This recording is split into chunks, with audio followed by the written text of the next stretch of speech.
Tương tác đỉnh nhất cùng tân binh toàn năng. Tải Mango Plus ngay. Sinh lai tự động, đáp sức trên mọi hành trình mới. Techcombank xin lời tự động, mỗi ngày thêm giá trị. Tân binh có Lays, cuốn vui trọn show. It's showtime! Ứng dụng giải trí Mango Plus đã chính thức ra mắt. Cả nhà tải app ngay để tương tác đỉnh nhất cùng tân binh toàn năng nha.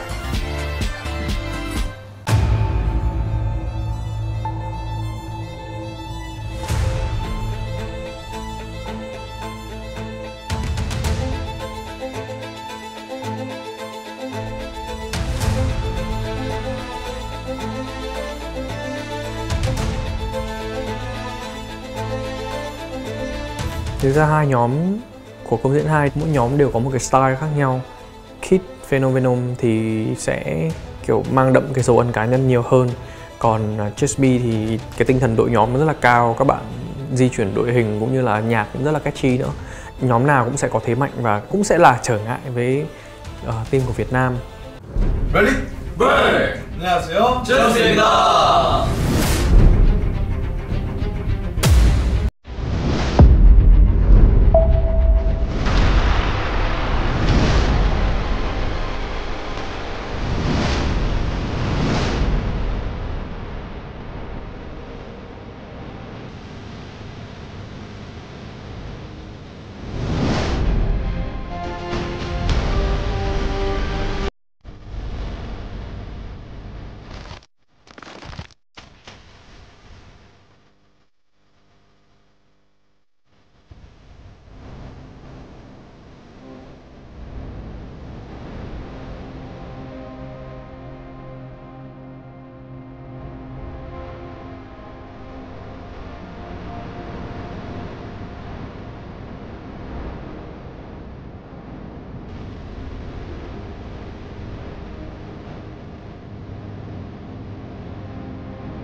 Em thấy Just Be đang lợi thế về perform hơn, khá là mạnh.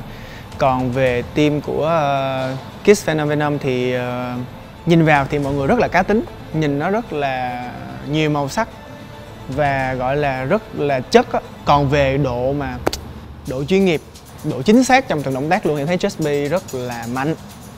Kiểu em coi mình thấy wow lắm luôn á. Mình bị thuyết phục luôn á, hoàn toàn thuyết phục. Ôi, đội hình kìa. Cái này chạy đội hình kìa, trời ơi, chạy đội hình kìa. anh lo quá. Ôi trời ơi, nhìn họ diễn xong mình vì kiểu sốc ấy. Nhưng mà công nhận là nhìn Just Be nhìn diễn đẳng cấp thật. Nó là thử thách rồi, mình buộc phải chơi thôi. Mình cũng rất là mong chờ nó sẽ là khẳng định trình độ đấy. Các bạn team Việt Nam nó sẽ như thế nào. Nó có thể là một cái cú tát để quật ngã các bạn ấy, hoặc là nó cũng sẽ là một cái điều mà sẽ khiến các bạn ấy cảm thấy tự hào. Tương tác đỉnh nhất cùng tân binh toàn năng. Tải Mango Plus ngay.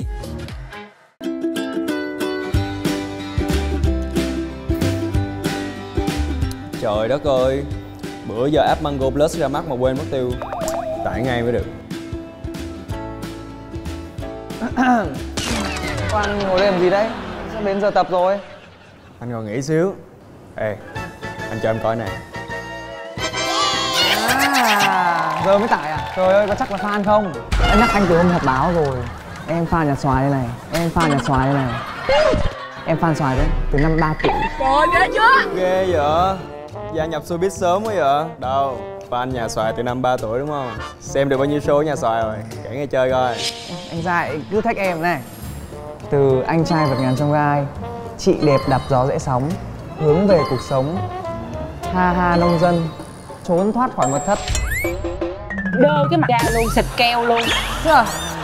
Cũng quá nha. Ê còn phim thì sao? Tính ra phim của nhà xoài cũng toàn bom tấn không á nha. Anh á là anh đang đặt cặp để xem sớm nhất bộ Thủy Long Ngâm trên Mango Plus này. Coi chung Được. Mà kể ra nhá, show nhà xoài cũng nhiều phết nhỉ. Mà sắp tới như anh em cũng được lên trên này đó. Cái show tương tác trợ lý toàn năng lần đầu tiên mới có luôn. Khán giả nhá, vừa xem vừa tương tác được luôn. Ê, tính ra hơi bị xịn đó ha. Ê, tới giờ tập rồi. Nhỉ. It's showtime! Đi thôi. Quên bị còng nhậu đó.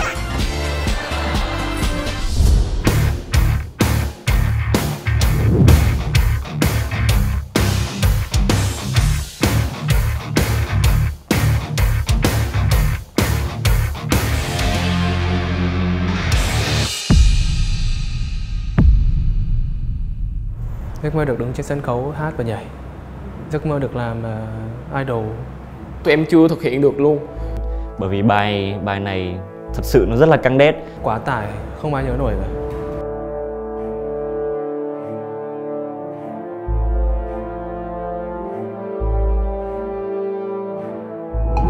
Đây là hai bài hát mới tinh đến từ team producer của Tân Binh Toàn Năng. Một bài nó tên là Take a Shot. Run baby better run, baby better run. Nào bùng cháy lên nào, giữa bầu trời ngả muôn ánh sao. Một khoảnh khắc thật rực rỡ xua tan đi từng ngày vụn vỡ. Chỉ một lần I'm take a shot, yeah. Còn một bài thì lúc đầu có tên là Căng Đét, nhưng mà lúc sau mình đổi tên thành Không Cần Nói Nhiều. Tại vì nghe cái tên Căng Đét nghe nó hơi căng quá. Không Cần Nói Nhiều là thuộc thể loại hip hop. Thì nó là một ca khúc mà rất là sung ấy, và rất là kiểu sôi động, máu lửa, kiểu ngầu ngầu. Còn Take a Shot thì cái vibe nó cũng tựa như vậy. Và đây là hai bài hát mà cá nhân Xuân Minh cũng rất là thích, và nó rất là phù hợp với trình diễn nhóm. Kỳ này tụi mình không có chia unit nữa, nên là tất cả 11 con người đều phải diễn chung với nhau. Cái độ gọi là đồng đều để có thể đều nhất của 11 con người rất là khó. Lên. Đúng rồi gì. Lên. Dưới hai hàng dưới. Trước cái này là mình lên. Long ở dưới. Phăng xuống phăng đi. Phăng anh em phăng chủ yếu. Qua phải số 1 đi. Thứ tư là 0,5 hay sao? Số 1. Một đôi là một hơi lệch không? 1. Phăng đế. Không giỡn nha. Nghe. Xích quá. Ủa hai đứa chia đôi mà sao hai đứa đó? Không có giỡn nha, giờ đang ôn bài ấy. Một ngày thôi em đã thấy cái trọng trách của em nó quá là nặng nề rồi. Không nói về phần bài diễn đi, về chuyên môn, về hát và nhảy đi, là về gọi là làm việc nhóm thôi. Em đã thấy nó kiểu mệt về tinh thần đó, lúc nào cũng phải suy nghĩ cho mỗi người. Lên, put your hands up 할 때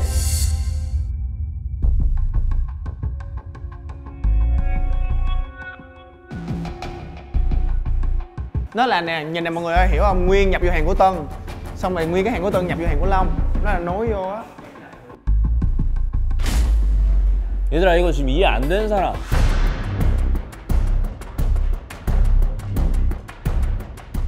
두 번째 랜부터 할게. 랜. 그치, 이렇게 쫙쫙쫙 들어와야 돼. 하면서 너네도 그냥 내리면 돼. Lên. Nhưng làm nhịp 4 rồi mình vào luôn mà. 이렇게 있다가 들어오나? 너네 지금 이렇게 있다가 들어오지 않나?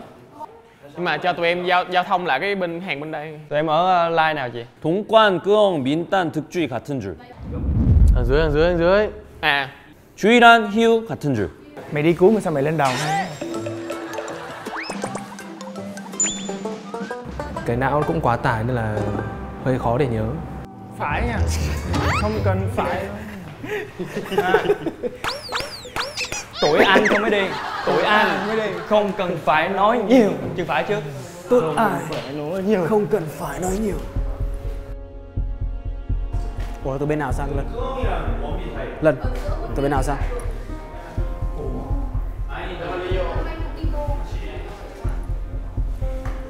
là lần này sẽ là một cái lần mà thực sự bọn em sẽ biết được giới hạn cũng như là biết được bản thân của nhóm đang ở đâu. Rất nhiều lỗ hổng ở đây. Thứ nhất là về phần vũ đạo. Tại vì vũ đạo không phải ai cũng là đồng đều với nhau hết. Mọi người đều có những cái xuất phát điểm riêng khác nhau. Như em thì anh Quân Bi thì nó khác rồi, anh Đông Quang, Cường Bạch thì nó khác. Nhưng mà mọi người còn lại mạnh về vocal như anh Sơn hay là anh Hiếu thì nó lại bị chọt ra ngoài. 괜찮아? Khoai có bị kẹt không la lên nha. Em kẹt với anh Long, em phải đợi anh Long phải tẻ qua mới đi được. Mà kẹt đó kẹt Phúc Nguyên đang đi vô nữa. 그러면 둘이 일찍 들어오는데 컨택하지 마. 그냥 각자 노래 불러. 너네 컨택하는 그림이 별로야, 뭔가. 그냥 각자 열심히 노래 불러. 그 그림으로 한 번만 볼게. Slow.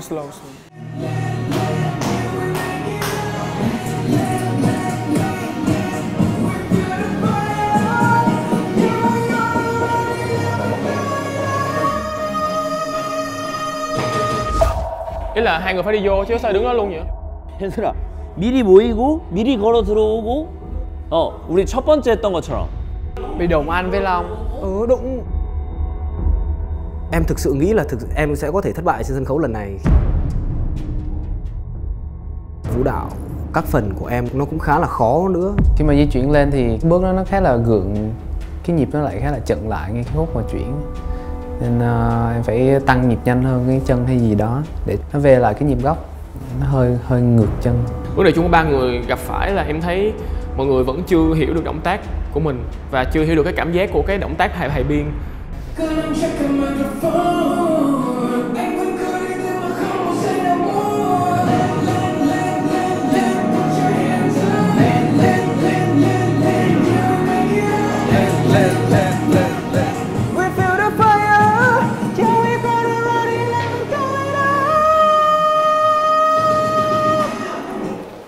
Anh không kịp làm cái này đâu. Anh không kịp làm cái này đâu. Không kịp làm. 노래는 사실 이거 춤추면서 노래하는 거 무리일 것 같고. Anh Subin đã chia cho em một cái line 2 nốt cao nhất bài. Lần này em sẽ ở một cái nốt bè với anh Sơn, cũng khá là căng nhưng mà nó khá là cao. Đừng để em ép một mình. ép cùng em. 그리고 완곡을 한다는 느낌보다는 조금 어째 춤 위주로 이렇게 봐주는데 원래 속도로 여기 조금 여기 파트 조금 훅 이렇게 조금씩 한번. Em với Sơn cũng bảo nhau là hôm nay có đau không, bây giờ có đau không, thì nếu đau thì thôi đừng có hai lúc đó. Nên cũng rất là thận trọng vì lịch trình bây giờ nó từ sáng đến tối nữa nên khá là risky cho anh nếu mà cứ làm liên tục. Anh với Lâm Anh gần như bằng nhau ấy. Sơn đối với anh này. Lâm đối với anh. Ai không cần phải nói nhiều. 하고 요거 하면서 요 자리로 오는 거야. 근데 얘들아 봐봐. 지금 엄청 좁게 써서 이런 거지 원래 좀 많이 들어와야 돼 생각보다. Cái vừa làm này vừa vào đây. Vừa làm vừa di chuyển. Mình tăng speed lên nè. Con em là về nổ phim môn này chỉ được em thôi. Thì thăng cấp rồi đó, thăng cấp động tác rồi đó. 슉 땡겨오면 돼. 이해 완? 오케이. 다시. W. Anh với Lâm Anh gần như bằng nhau đấy. Sơn đối với anh này. Lâm đối với anh. Đứng hướng nào động tác. Ai không cần phải nói nhiều.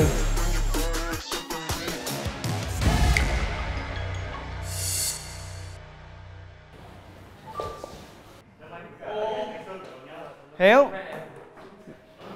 Chân phải trên. Hả? Chân phải trên. Chân phải trên này. Lật người lại. Chân phải trên. Đúng rồi. Nói nhiều. Đúng rồi. Quá tải rồi, tràn bộ nhớ. Thì em cảm giác như là trời ơi, không thể nào mà tiếp nhận thêm được cái kiểu não em mà đóng băng luôn. Long với anh Hiếu. Cái đoạn này Hiếu phải đi xuống bằng hai bọn em. Cái này xuống rồi. Nhưng mà Long chưa xuống đúng không? Em nghĩ là em cũng đã làm mọi người thất vọng một tí bởi vì là một người mới như em, một người mà mới tiếp xúc với nhảy thì nó là một sự thử thách lớn đối với em. Thực sự thì anh Hiếu là một người có năng lực, anh Hiếu là một người có chất giọng rất là đẹp. Với cái khả năng của anh ấy, với cái sự quyết tâm của anh ấy và thêm những cái suy nghĩ của anh ấy thì em nghĩ ở công diễn 2 lần này anh Hiếu sẽ cố gắng và làm tốt. Em đi lên thôi. Không thể nhớ gì. Cái đoạn này làm sao Phúc Minh? Nhanh lắm, thế hồi về tầm. Em kiểu về nhà em cũng suy nghĩ là trời, mình có làm nổi không trời, mình có theo nổi không, mình có này kia không, bắt đầu nghi ngờ bản thân.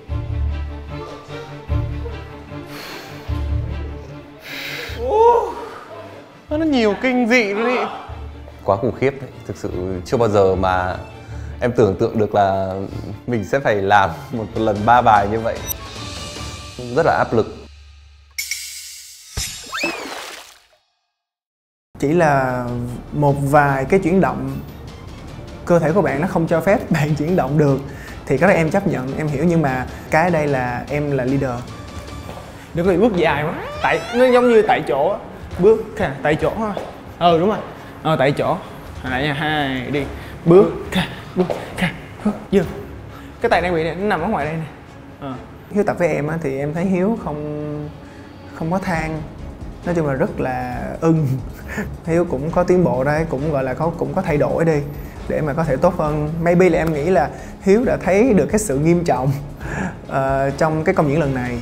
6, 7 ta da da da ta da da da tick tick cut cut boom boom cut 1, 2, 3 gần được rồi, chắc hơn xíu nữa, siết cái cơ lại, siết cơ. Tao cứ thả ra cho nó đung đưa, cho nó có. Nhưng mà mày bị thả quá là nó bị lỏng. Lại nha. 5, 6, 7 đi. 1, 2, 3, 4, 5, 6, 7, 8. Rồi ghét. Giật cái ngực. Đúng rồi, cái này nè. Nhớ cảm giác này nha. Cut.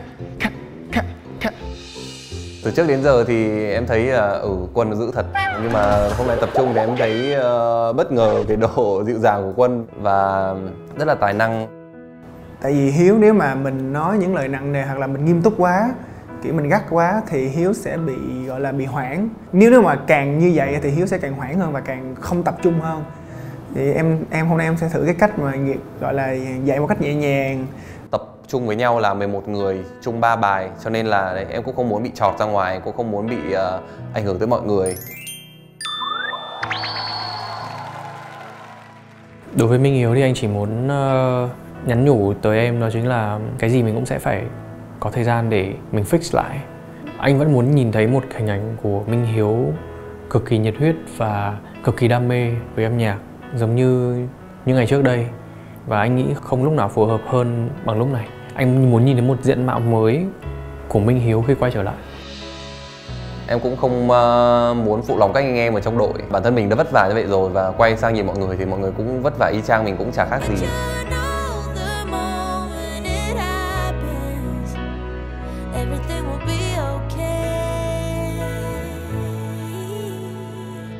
Phải thừa nhận rằng là đây là một trong những lần mà bọn em phải tập luyện căng thẳng nhất. Bọn em phải tập gần như là cả ngày, từ 8 giờ sáng xong một phát luyện tập liên tục xuyên suốt đến 10 giờ đêm cùng với thầy, và sau đó lại tự tập luyện đến 12 giờ đêm. 11 giờ rồi á.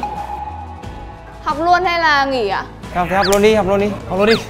Em muốn giành chiến thắng để chứng minh rằng bọn em đã trải qua những cái khó khăn, thử thách cùng nhau. Cái tinh thần là cái thứ mạnh nhất mà bọn em đã có.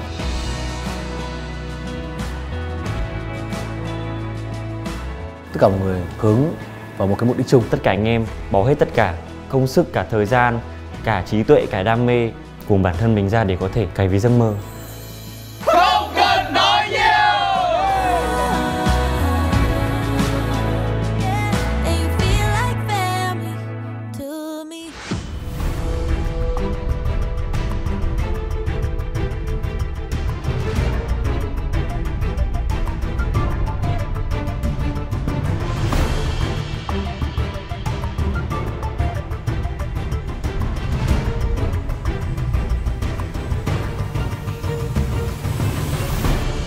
Thì với vai trò leader em cũng có một chút áp lực, tại vì cũng phải lo rất là nhiều thứ.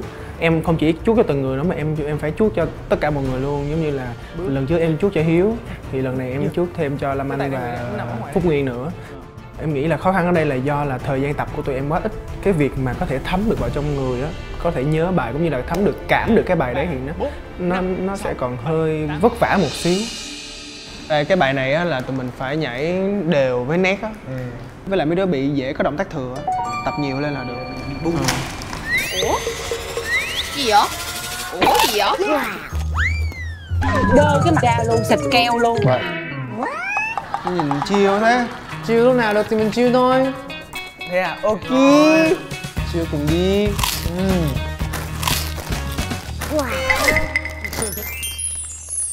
Vậy ngon à. Ăn đi Quân Bi. Món gì? Ăn xong anh em làm nhạc catchy. Với tinh thần so free. Phúc Minh nhỉ? Đang xin nghỉ.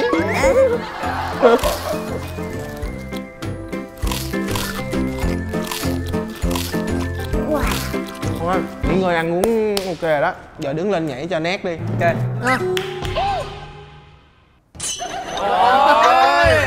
Cuốn quá ăn mà không biết nếm đâu nào luôn á. Biết cuốn đi đâu không? Cuốn hết vào cái miệng này này. Ngon quá. Lâu lắm mới được ăn cái bún là chất lượng đi luôn á. Cuốn hết vào cái miệng này này. Rồi giờ ăn quá trời ăn, giờ lên tôi kiểm tra bài trước nè. Rồi, music please. Let's go.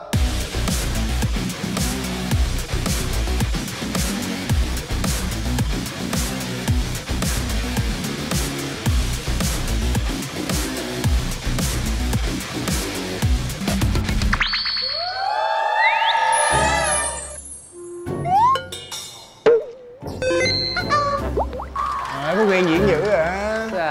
Ghê phết nha. Không để em vựng. Muốn bay vào cái show này luôn. Muốn bay vào cái show này luôn. Còn gì nữa, còn gì nữa, còn gì nữa, còn gì nữa. Có lầy thiệt. Muốn vui chọn show.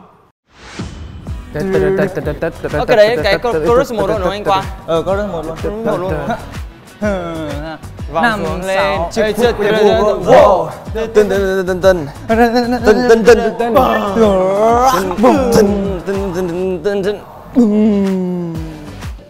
Đúng rồi.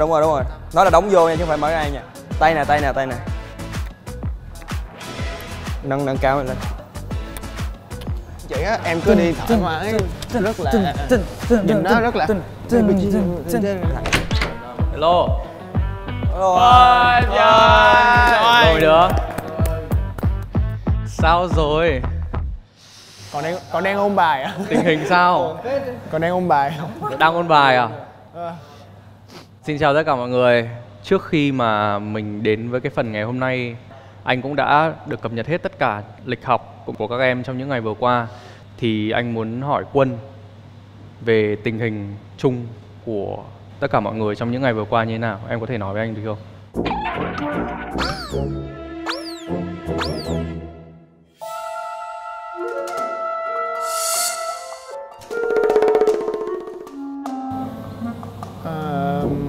Giờ hiện tại trong 3 bài thì tụi em đang mới gọi là vỡ bài thôi, chứ chưa có gọi là hoàn thiện hết. Chỉ là vừa xong đội hình tuyến bài và chứ chưa gọi là chuốt hết cả bài, nên là em nghĩ là tầm ở mức 60% thôi. Về cái khó khăn của các em thì anh nghĩ là đấy sẽ là một cái thử thách cho tất cả mọi người. Và ngày hôm nay anh có một cái điều bất ngờ mà anh muốn dành cho tất cả các bạn. Nó có thể mang lại cho các em khá là nhiều thứ về kinh nghiệm cũng như là một cái sự hứng thú để các em có thể tiếp tục cho cái vòng thi sắp tới. Thì ngày hôm nay anh có mời đến đây một nhân vật, đó chính là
mời tất cả mọi người Strong. Xin chào mọi người. Em biết anh Strong từ khá là lâu rồi. Từ lúc anh ấy tham gia một chương trình về âm nhạc và anh được quán quân. Khi mà anh Strong lên sân khấu trình diễn thì em thấy được một cái năng lượng anh ấy toát ra rất là mạnh, rất là tự tin và em rất là thích cái điều đó từ anh Strong. Giới thiệu với Strong, đây là top 11 tân binh toàn năng 2025.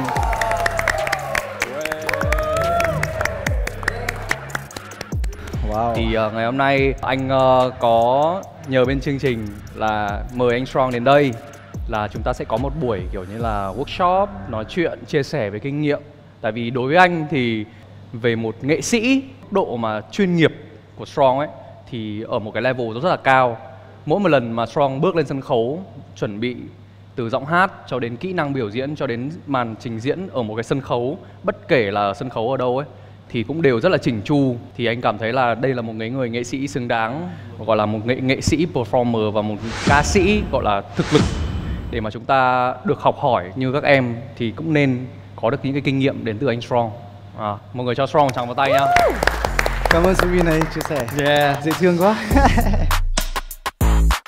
Cho mình xin hỏi mọi người kiểu tên tuổi này và cái điều mọi người tự tin nhất về bản thân mình, về cái việc phần trình diễn và cái điểm yếu của mọi người.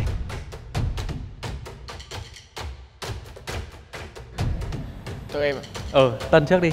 Dạ, em chào anh Strong và anh Subin. Em tên là Minh Tân. Thế mạnh của em hiện tại đến thời điểm bây giờ là nhảy và perform, và điểm yếu của em là vocal. Em mong muốn sẽ cải thiện được cái biểu cảm trên sân khấu của em. Tại vì em chuyển hướng từ dancer qua, nên là đôi lúc nhiều khi cái biểu cảm của em nó sẽ không phù hợp với lại một cái thần tượng, một cái idol perform.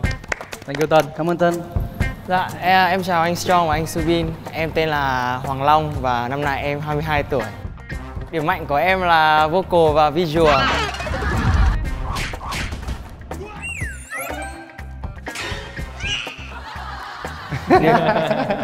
Tự tin. Điểm mà em cần cải thiện đó chính là nhảy ạ. Và em rất là muốn là sẽ được nhảy đẹp như anh Hiếu. Anh chào. Ok, cảm ơn. Long. Long. Vâng, em là Cường Bạch, em 25 tuổi. Và thế mạnh của em là perform. Và em rất là muốn cải thiện thêm về giọng hát. Vâng. Ok. Em tên là Wombi. Thế mạnh của em là dance. Và gọi là cái điểm mà em đang còn chưa tốt đó là vocal. Với lại em muốn học được thêm nhiều cái biểu cảm đa dạng. Vai trò trước đó của em là dancer thì nó quá là một màu đi. Kiểu em chỉ cần diễn một cái nét thôi. Nhưng mà khi trở thành một idol thì em cần nhiều cái biểu cảm nó đa dạng hơn. Nên là em đang muốn học hỏi thêm. Ok. Thank you Quân. Tân đúng không? Yeah. Tân và Quân Quân Bi. Yeah. Với cái việc là mọi người bảo là dancer mình một biểu cảm ấy, thật ra tôi nghĩ là nó rất là sai lầm ấy. Vì tôi luôn nói với dancers cùng với tôi ấy là mọi người cũng là nghệ sĩ, cùng với tôi đẩy cái năng lượng lên cho khán giả. Như là mọi người không phải là backup dancer của tôi cần cái năng lượng của mọi người, tôi cần cái biểu cảm của mọi người. Và cũng là cái quan trọng là khi mà mình làm dancer hoặc là mình diễn thì mình cần phải hiểu được cái tinh thần của bài hát. Cái bài Rise Up hồi nãy vì là nó là một cái tinh thần nó rất là kiểu chiến binh, rất là mạnh mẽ, nhưng mà nó cũng có cái việc là mình yếu đuối, và mình qua cái yếu đuối này mình sẽ vươn lên. Thì mọi người phải cần hiểu được cái tinh thần của bài hát đó để mọi người có thể đặt nó vào cái biểu cảm của mình được và thật sự cảm nhận được cái việc đó. Thì mình không cần phải nghĩ về cái việc có cách nào tập không? Có cách nào tập cho cái đấy không? Tôi thì nghĩ là kiểu tập là một phần, nhưng mà kiểu cái điều là bạn có dám thể hiện cái biểu cảm đấy không ấy? Đúng rồi. Tại vì mình nhiều lúc là mình cứ ngại. Kiểu ví dụ là bảo nhí nhố đi, bảo kiểu mình trông xấu đi, mình sợ trông xấu. Và bạn đừng có sợ, bạn cứ làm thôi. Bây giờ Tân này, bây giờ này, ông thể hiện cái biểu cảm nhí nhố đi.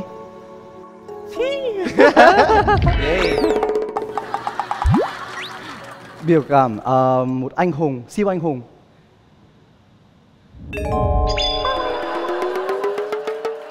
Trời, ok mà. Đấy. Cứ giữ cái tinh thần đấy trong đầu ấy, là bài này là mình siêu anh hùng hay là bài này là mình nhí nhố trẻ trâu. Em chào anh Strong và anh Subin. Em là Lâm Anh. Em 20 tuổi ạ. Điểm mạnh của em là vocal và biểu cảm. Sorry, vocal và biểu cảm ạ. Biểu cảm.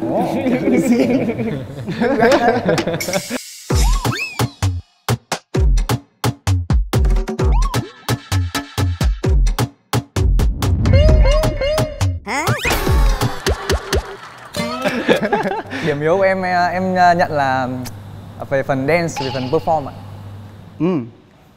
Cool. Em có làm được biểu cảm đây bây giờ luôn không? Kiểu biểu cảm buồn đi. Vui đồ nghịch. Buồn. Bất ngờ.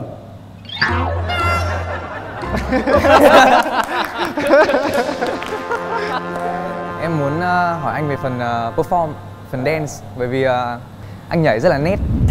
Vẫn nét, chỉ nhìn thấy qua hình thì nét, vẫn nét. Lời anh nói qua nhiều nhồi nhét, bốc phét. Vài cái sâu dập dình, chẳng thể đánh giá mình, vì họ không thấy quá trình. Nhưng mà lúc mà em nhảy em kiểu gồng thì em lại bị không nét như anh. Kiểu bị gồng ấy ạ.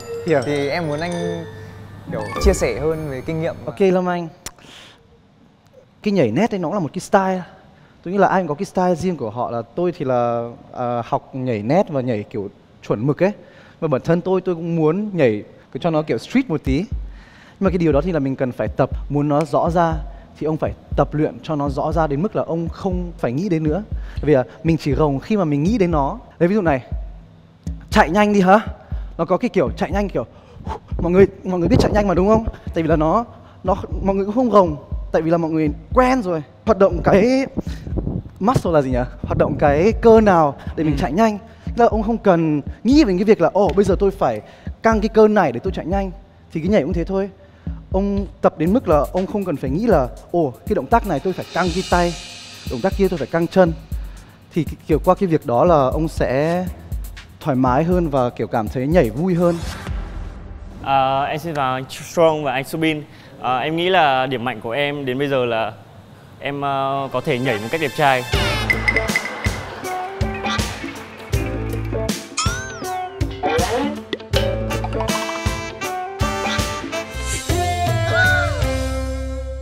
Em không tự nhận mình là nhảy quá giỏi so với anh Quân hay là Tân, nhưng mà em có thể nhảy một cách đẹp trai và em có một tông giọng khá là trầm và hợp với rap, nhưng mà em đang chưa thể phát huy được cái khả năng đó của em, nên là em đang mong muốn là em sẽ trở thành một main rapper của nhóm ạ.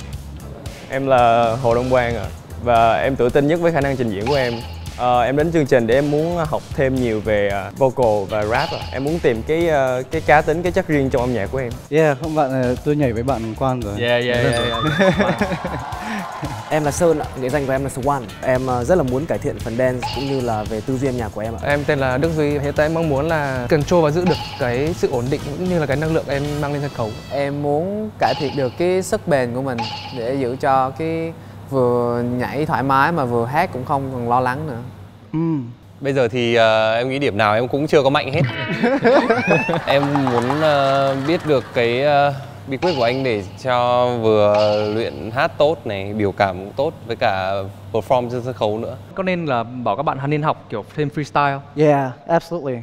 Tại vì freestyle mang lại cho mình cái sự thoải mái và cái sự dám làm. Không sợ là nếu mà bây giờ động tác này nó không đẹp lắm hay là cái động tác này nó chưa chuẩn lắm thì cũng nên, for sure. Khi mà các em nhảy nhóm, khi mà các em nhảy biên đạo và nhảy một cái bài nhóm thì tất cả cái năng lượng và cái level của mọi người sẽ phải giống nhau hết. Nhưng mà khi mà freestyle nó là một cái cách dễ nhất để các em thể hiện được bản thân. Thì anh nghĩ rằng là nếu như bạn nào mà muốn upgrade cái khả năng vũ đạo cũng như là cái sự tự tin khi mà ra cái động tác của mình ấy, thì là mình nên học freestyle. Còn bây giờ thì Subin muốn mời Strong xem một cái phần trình diễn nho nhỏ của các bạn tân binh top 11. Yeah. Để nói chung là sau đấy thì Strong cũng có thể nêu một vài cái cảm nhận và cảm nghĩ của Strong. Ok. Nha. Tôi xin phép nói trước là tôi coi mọi người là một nhóm nhạc, không phải là cá nhân. Trước là tôi tập trung vào cái tổng thể nhá. Ok. Ok. Let's go. Cố lên các em. Chơi đi.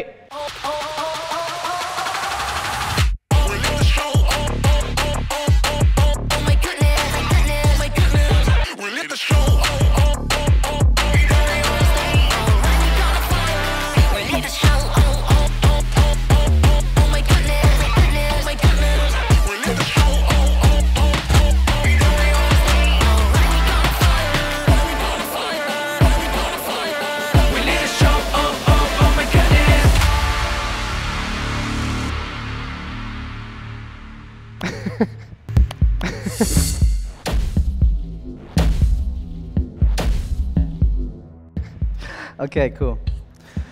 Thank you mọi người. Thở đã đi, thở đi, thở đi.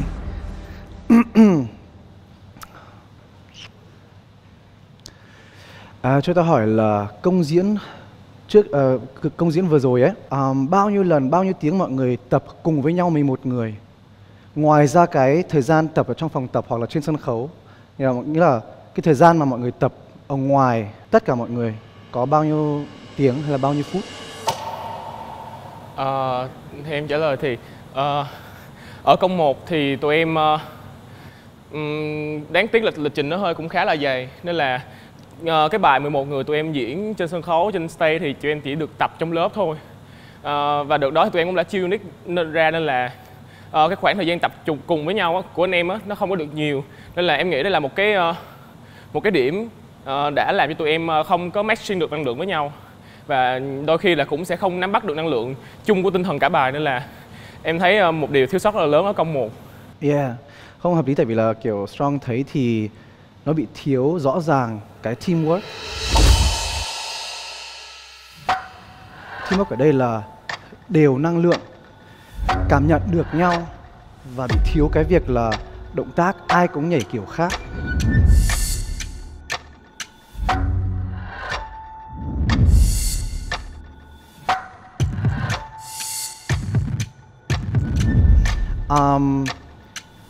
Cái điều này chỉ là sửa được bằng cách là mọi người tập cùng với nhau 11 người. Và tôi biết là ok, cái lịch trình nó rất là dày, nhưng mà nó không phải là một cái excuse nữa ông ạ. Tại vì là bây giờ là mọi người thi với những nhóm quốc tế rồi, nó không có cái excuse là mình ngủ ít quá, mình không có thời gian, hay là bạn kia có phỏng vấn, tôi thì là làm cái việc khác. Cái điều này là mọi người phải tập cùng với nhau. Tôi phải nói là các bạn ai cũng có cái điểm mạnh của họ, ai cũng có cái hay ho của họ, nhưng mà cái điểm yếu nhất là cái teamwork. Mọi người không có cái tinh thần diễn chung cả. Ai cũng rất là tôi khá là cao, tôi chỉ xem 15 giây mà tôi nhận được rõ cái tinh thần của mọi người. Có người tự tin, có người không tự tin, có người rất là rụt rè luôn. Và cái điều đó không được. Đây là một cái phần trình diễn của nhóm, thì cái năng lượng phải nó là một cái năng lượng chung, và cái điều này nó rất là thiếu. Thậm chí là tôi chưa nói về cái việc là nhảy đều hay không ấy. Đây tôi chỉ nói là về cái năng lượng chung. Khi mà chưa đạt được cái năng lượng chung thì cũng không có thể nhảy được đều, cũng không có thể hát được khớp với nhau. Đây có ai mạnh là Quan mạnh về nhảy này, Quan Bi đúng không? Tân đúng không? Yeah. Nghĩa là ai mà cảm thấy tự tin về nhảy ấy, mọi người phải tập với cái người yếu nhất trong nhảy. Tôi không nói về cái thời gian mà tập ở trong phòng tập, mà tôi nói những cái thời gian ở ngoài ấy. Mọi người có tập không? Có. Yeah. Cái đấy là rất là cần thiết. Tôi nghĩ là tại vì là cái level khả năng nhảy của mọi người nó rất là khác nhau, mà không sao, cái quan trọng là cái động tác nó được đều với nhau. Như này, chỉ là đơn giản thôi. Một bạn đây, boom, boom, đến đây. Bạn kia thì đến đây. Bạn kia thì có cái đầu, bạn kia thì đầu trên. Những cái chi tiết đó mọi người phải làm cho nó khớp với nhau. Mọi người phải chốt với nhau là ok, cái người nhảy yếu nhất làm đến đâu thì tôi làm theo cái đến đấy. Nó không phải là cái việc là tôi biết cái choreo này rồi, tôi pam tôi nhảy. It's not about that. Đây là một cái nhóm, và cái quan trọng nhất là cái tinh thần nhóm. Nó có cái câu là cái nhóm chỉ mạnh, gọi là gì nhỉ? Hơi khó. Nó gọi là like, you know, the group is just as strong as the weakest person in the group. Đấy, cái trình độ của cả nhóm sẽ đánh giá bằng người yếu nhất trong nhóm. Rồi, còn ở đây ai là người yếu nhất? Đấy thì mọi người cần giúp là Minh Hiếu được lên level cùng với mọi người, nhưng mà mọi người cũng phải xuống level một chút. Chứ đi cái khoảnh khắc mà mọi người hát solo, đấy là cái khoảnh khắc mọi người tỏa sáng, mọi người làm những cái thứ gì mọi người muốn. Nhưng mà khi mà mọi người nhảy cùng với nhau, diễn cùng với nhau, thì mọi người phải tìm được cái level chung. Những người mạnh về nhảy giảm xuống một chút, những người yếu về nhảy cần tăng lên một chút. Mà cái điều này là phải tập, và thật sự là cái điều này là phải tập rất là nhiều.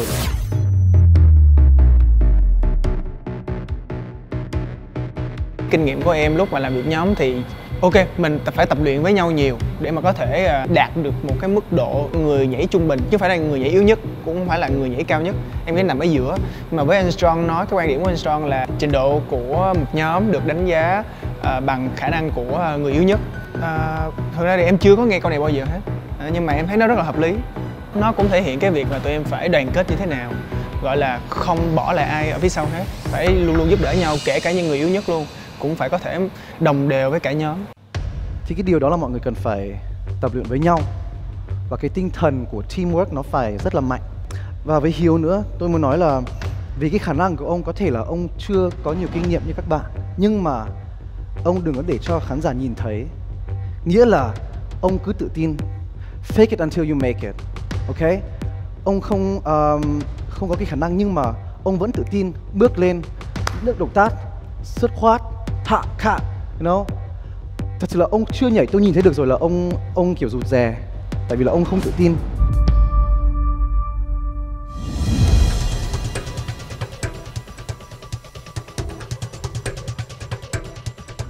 Và cái điều đó là ông không được thể hiện cho khán giả. Và tất cả mọi người cũng thế thôi. Ông vừa nãy nhảy sai. Đừng có ui chết. No. Phạt. Tiếp tục nhá. Bị cái gì mọi người đừng có ê này kia, hoặc là đừng có thể hiện cái điều là ôi mình đang sai, tại vì khi mà mọi người thể hiện ấy thì khán giả sẽ càng nhìn vào, làm trở thành một cái vấn đề mà nhìn được rất là rõ. Cường thì tôi thấy ông rất là tự tin, ông rất là cool ngầu. Tôi thấy nó cũng cool, nghĩa là cái đấy là cái hình ảnh của ông và cái đấy là cái style của ông. Ở đây tôi nói lại là cái quan trọng là ai cũng cần vào một cái level chung. Tôi giảm một tí cái này, tôi tăng lên một tí cái kia để đạt được cái năng lượng chung. Ok? Em nghĩ là em hiểu, nên trong muốn tụi em sẽ phải là bù trừ cho nhau, giảm cái tôi của mình xuống một tí để cho cái tinh thần đồng đội nó tăng lên. Và rất là đúng. Cái điều mà em thiếu bây giờ ấy là đúng là tinh thần gọi là teamwork với nhau. Đã là một nhóm rồi thì mình phải có tinh thần teamwork, phải tốt và cùng kéo nhau đi lên. Chứ không thể là một vài cá nhân tốt và xong rồi tất cả các anh em mà lại đuối được. Thì em thấy là cái điều đấy anh Strong nói cũng rất là hợp lý. Yeah, em mọi người thi đấu với những người quốc tế thì là căng đó. Thật sự là căng, tại vì là mọi người đang đại diện cho Việt Nam của chúng mình, nghệ sĩ Việt Nam của chúng mình. Nên là mọi người phải nghĩ là đây không phải chỉ là tôi diễn cho bản thân mình đâu. Đây không phải là tôi diễn để tôi được hay và tôi được spotlight. No, mọi người đại diện cho nhóm của mọi người đại diện cho chương trình và cho âm nhạc Việt Nam. Thế là mọi người hãy cố gắng lên nhé. Và đặc biệt là tập luyện được cái tinh thần này, tinh thần của một người chiến binh, một người phấn đấu và một người không take excuses, mà luôn discipline, luôn có kỷ luật.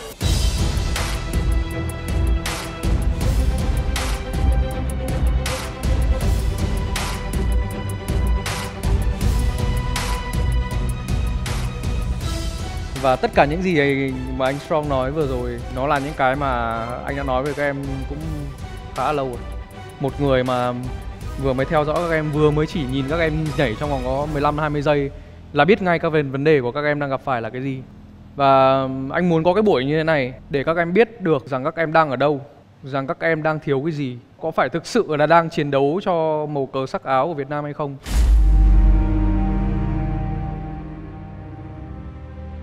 Mới chỉ là phần perform thôi đấy, chưa đến cái phần vocal và ấy đâu. Nhưng nó là một cái phần rất rất quan trọng, tới là trên truyền hình là hàng triệu người xem.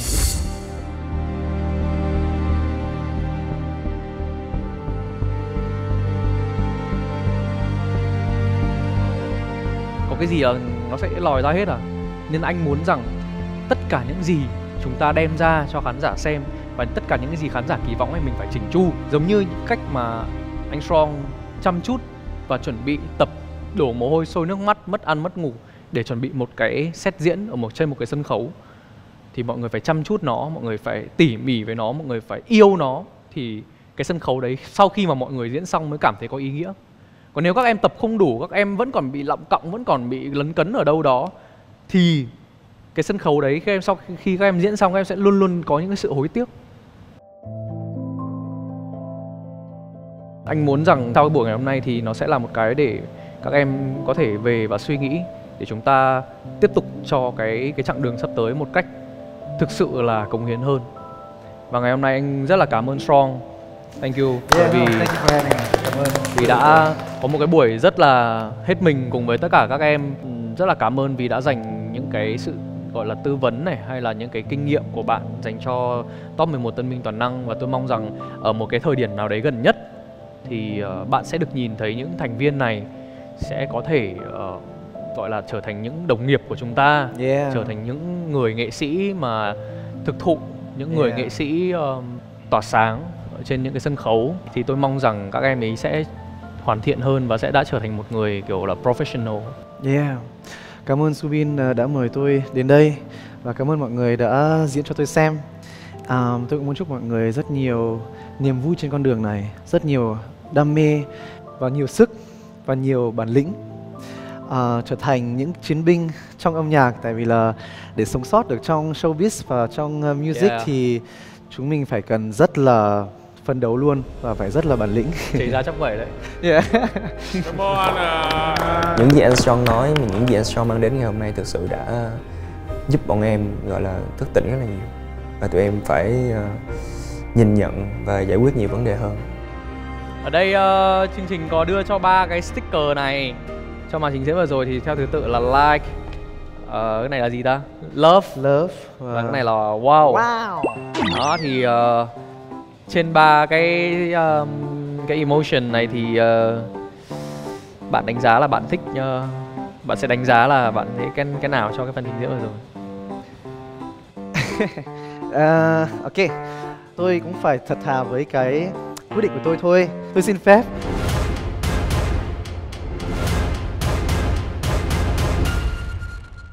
cho quả dislike được không?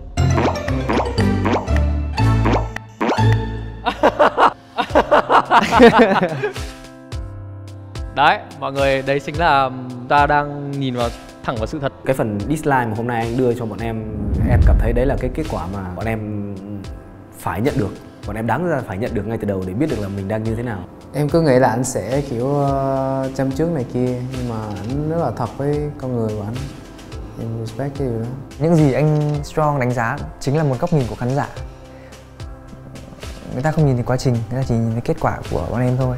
Nhưng tôi cũng nói rồi nhá, là từng người là mọi người rất là tài năng, mọi người rất là giỏi.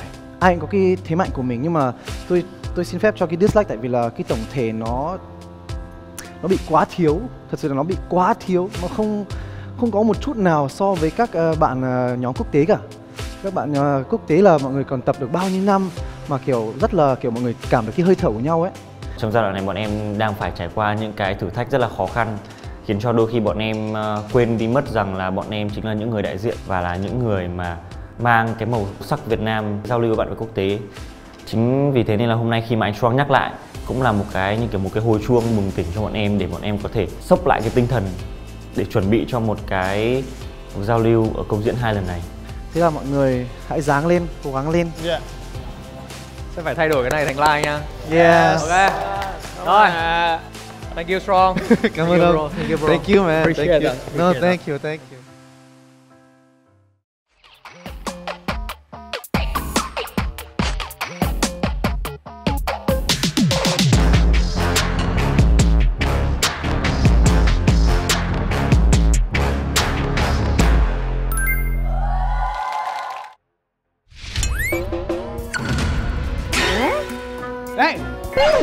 Ê! Làm gì vậy? Vô đây. Anh biết điệu nhảy sen không?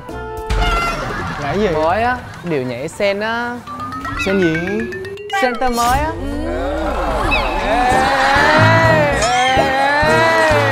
Đây, cho tụi này tham gia với. Vô! Vô tư sống hết mình, an toàn, linh hoạt tự động, Techcombank sinh lại tự động, đáp sức trên mọi hành trình mới. Techcombank sinh lời tự động, nhân rộng giá trị, mở lối tiềm năng.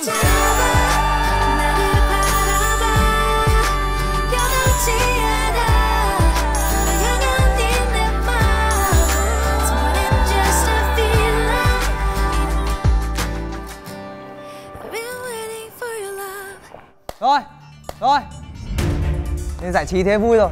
anh em nói chuyện nghiêm túc đi. Vụ gì căng ấy. Thì như anh em cũng biết là công 1 vừa rồi đúng không? Cũng là lần đầu tiên lên sân khấu.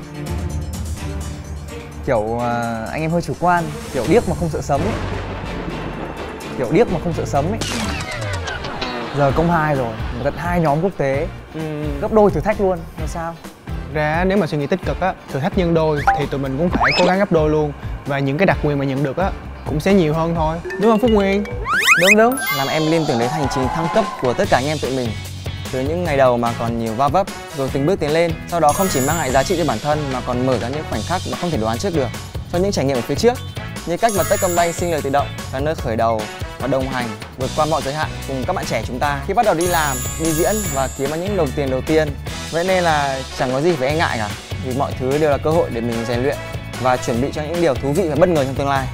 Hơn nữa, với giá trị sinh lời nhân rộng hàng ngày, mở ra là các trải nghiệm như là đổi tiền lời thành Upoint nè, nhận nhân đôi giá trị để đổi thành voucher hấp dẫn, hoặc là có thể đổi thành vote để đưa chúng ta lên sân khấu này.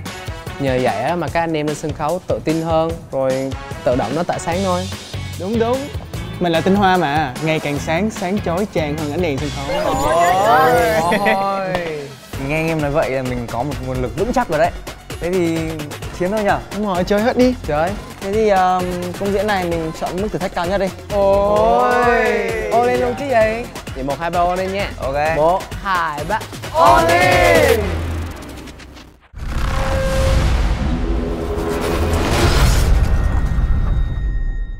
Chúng ta sẽ cùng xem và bàn bạc với nhau về mốc thử thách cho công diễn thứ 2.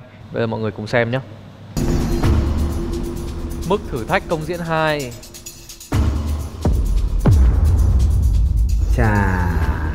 Đó là một cái điều mà bọn em không lường trước được. Mức thử thách công diễn 2, thử thách 90%, trừ 3% mức thử thách cho vòng sau. Thử thách 100% mở khóa một vị trí ra mắt, thử thách 115% mở khóa 2 vị trí ra mắt.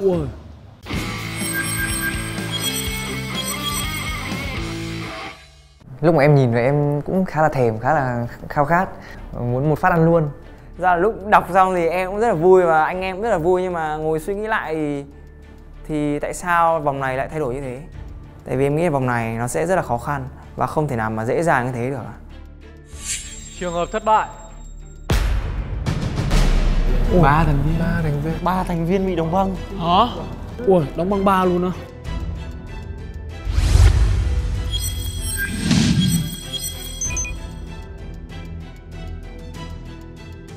Thực sự thì em không nghĩ rằng là bây giờ nhóm 11 người thôi, 3 người thì sẽ có thể là bất kỳ ai, mình đâu biết trước được. Em nghĩ chắc chắn rủi ro sẽ có thể xảy ra. Chỉ cần sảy chân một lần trong cái công diễn lần này thôi, ít nhất 3 thành viên sẽ bị đóng băng. 1 trong 2 vòng. Thế là bắt buộc phải thắng cả 2 vòng. một vòng thôi là đóng băng 3 thành viên luôn. Bắt buộc không được thua. Bắt buộc nhiều thế. Là thua 1 vòng trong 2 vòng đó. Là bắt buộc là phải win cả 2 vòng thì mới giữ đợi được. Gần như là mất 1/4 thành viên. Khắc nghiệt quá. Nó nên là khởi đầu bằng 1 người. Có những người ta đang rất là thấp, ví dụ nhiều là 1 người thôi thì người ta còn cố gắng để người ta thoát khỏi cái vùng nguy hiểm là 1 người. Còn bây giờ vùng nguy hiểm nó tăng đến mở rộng đến 3 rồi, thì bây giờ người ta phải cố gắng đến mức nào nữa.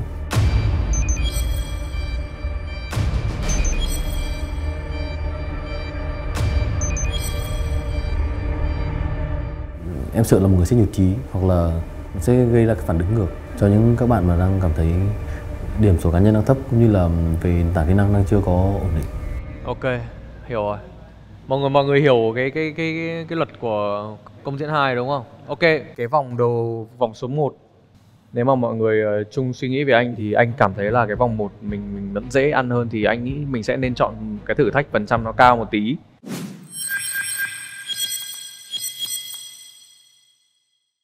Bởi vì mình đã được trừ 3,5% từ cái game trước rồi.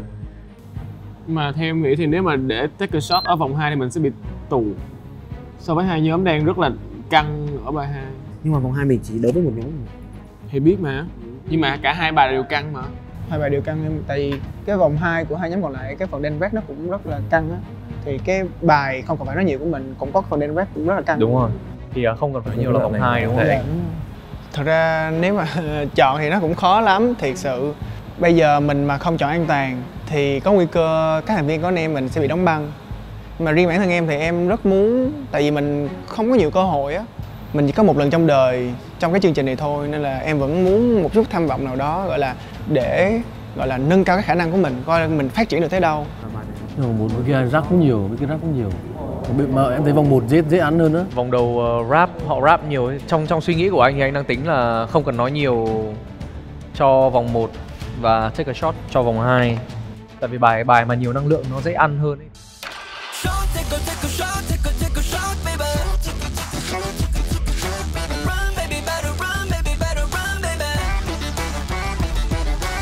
Khi anh đi vào, anh cứ ngóng thì sao đám đông hò hét tên anh hô hào, pull up in the head, so cat, không cần phải nói nhiều, vẫn cứ là head, so fresh, không cần phải nói nhiều, baby I'm step in the game. Từ ai, không cần phải nói nhiều. Em nghĩ là càng ngày cái thử thách nó càng khó hơn, khó khăn trong tập luyện của em cũng càng ngày càng cao. Thú thật là ngay khi mà chọn bài để thi đấu cũng như là chọn thứ tự cũng như là chọn phần trăm để mà thi đấu thì em cũng không thật sự tự tin trong bài nào cả, và chưa giờ em có cảm giác thiếu tự tin như này với bài thi diễn của nhóm. Ai còn ý kiến gì nữa không? Em xin phép, em nghĩ là em cũng sẽ nghĩ giống Quân với lại Tân, tại vì em thấy là bài Take a Shot nó đang, anh em đang ổn định hơn, nhưng mà em nghĩ đặt vào vòng đầu để cùng màu với hai nhóm kia, và để cái bài không cần phải nói nhiều sang vòng 2 mà mình sẽ đặt ở vòng 2 ở cái mức 90%, em nghĩ sẽ hợp lý hơn là vòng 1. Thực ra là cá nhân em thì cái việc mà em chọn Take a Shot diễn đầu là để cho chúng em có một cái lợi thế cũng như là một cái sự thoải mái nhất định về tinh thần. Và cái việc luyện tập bài Take a Shot đang khá là nhiều, cũng như là cái sự tự tin của anh em đang khá là nhiều ở chỗ đấy. Cho nên là em rất là muốn đem bài Take a Shot ra để gọi là cạnh tranh công bằng. Có ai có ý kiến khác không? Em có ý kiến.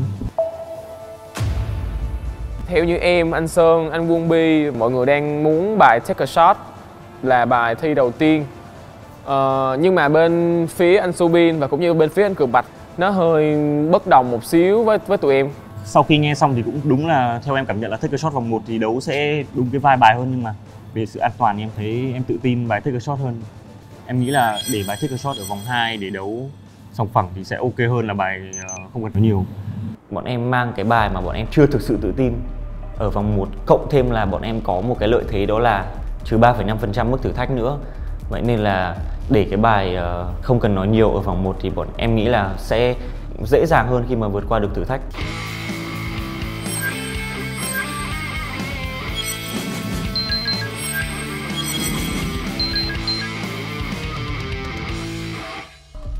Tuy là mọi người có cái sự tính toán của các em, nhưng mà đối với anh thì anh vẫn ưu tiên cái sự đảm bảo về an toàn cho team nhiều hơn. Mình nhìn vào thực tế thôi, mình cũng là một con người rất là thực tế, mình không muốn đánh cược cái sự hiếu thắng của mình để đổi lấy cái sự an toàn cho các em. Cái việc mà các em được đảm bảo an toàn và một cái chiến thuật hợp lý để các em sẽ không bị đóng băng này, và các em sẽ không bị quá áp lực, thì nó là cái trách nhiệm của mình. Mình không muốn mạo hiểm để rồi nó quá sức với các em, xong rồi là nó sẽ không mang lại cái kết quả tốt, nó sẽ càng khiến cho các em cảm thấy down mood và thất vọng hơn. Và anh vẫn sẽ bảo vệ cái quan điểm lúc đầu của anh ngay từ đầu, đó chính là bài không cần nói nhiều sẽ là bài hát chúng ta thi đầu tiên vòng 1, và Take a Shot sẽ là bài thi số 2. Ok, chốt vậy nha. Cái quyết định của anh Su là để bài không cần nói nhiều diễn đầu tiên. Đấy là một cái mà em thấy làm nó đang thúc anh em phải bắt buộc phải tập luyện bài đấy nhiều hơn. Và dù có đặt bài như thế nào, mức thử thách như thế nào thì tụi em cũng phải chiến thôi, tụi em cũng phải làm hết sức mình, chứ không thể nào mà gọi là chơi chill được. Tại vì đã lên sân khấu rồi thì mọi tiết mục và mọi cái sự trình diễn của tụi em gửi đến cho khán giả thì phải thật là chỉnh chu nhất.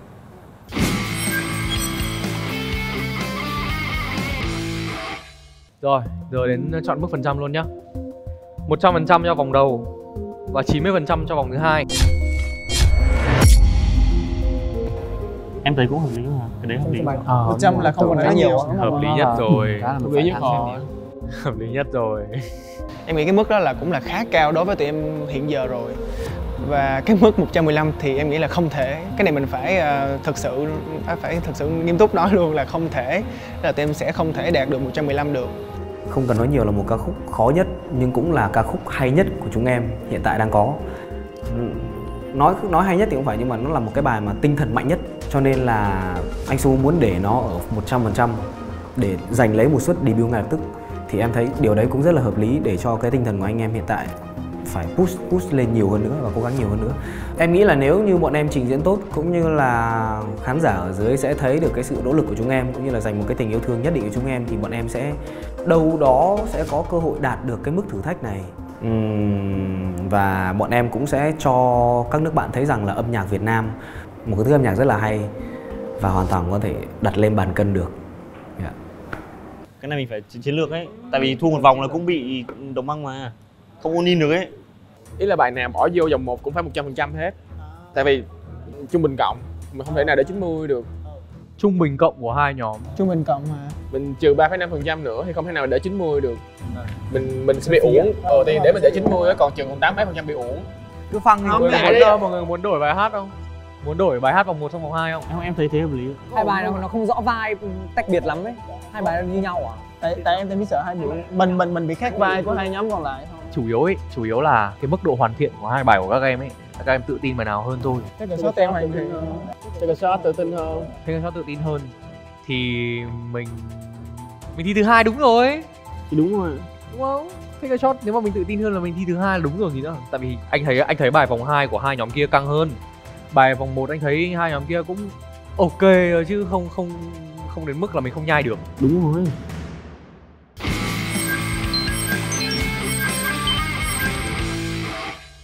Anh tính sẽ win ở hai vòng luôn hả anh? Phải win chứ. Làm gì có chuyện đóng băng. Đấy là cái mà mình tính toán thôi, còn thực sự là mình cũng rất là thương các em vì cái khoảng thời gian mà các em tập luyện nó rất là vất vả và mình nghĩ là cũng đã cố gắng rất là nhiều cho cái hành trình này rồi. Mình cũng sẽ phải tìm cách để tạo một cái động lực cho các em và push các em cái tinh thần lên, còn lại là phải đến từ các em thì mới có thể vượt qua được cái thử thách này. Ở cái công diễn lần này tụi em biết là mọi thứ đang diễn ra rất là khó khăn và đầy thử thách dành cho bọn em, nhưng mà thực sự là em và tất cả các thành viên còn lại đều muốn chiến thắng. Em nghĩ là cái chiến thắng này nó không phải là chiến thắng dành cho bất kỳ một cá nhân nào hết, mà tụi em đang chiến đấu vì nhau. 11 người đang chiến đấu vì nhau và tụi em rất là muốn chiến thắng ở công diễn lần này. Bọn em muốn cho mọi người, muốn cho các bạn bè quốc tế thấy được là mặc dù bọn em chỉ mới là những tân binh thôi, bọn em còn chưa ra mắt chính thức nữa, nhưng mà tụi em không ngại khó khăn, tụi em sẵn sàng đương đầu với hai cái nhóm nhạc thực sự rất là mạnh ở thời điểm hiện tại.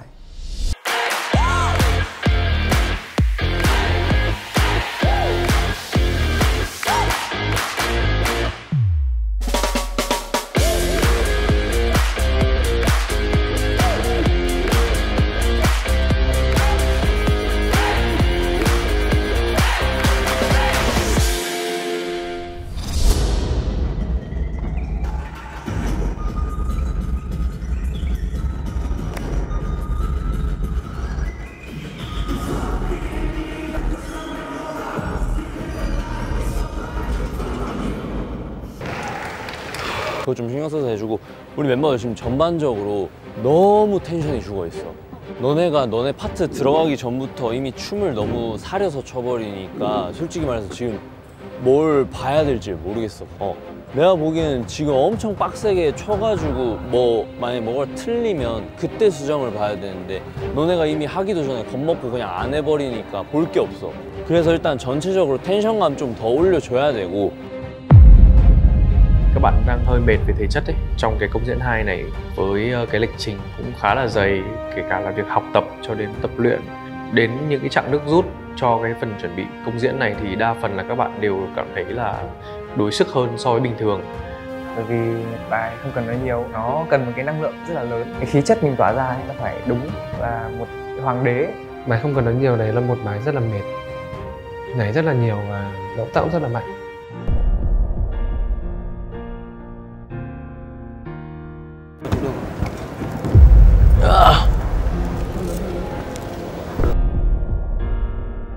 Sao vậy?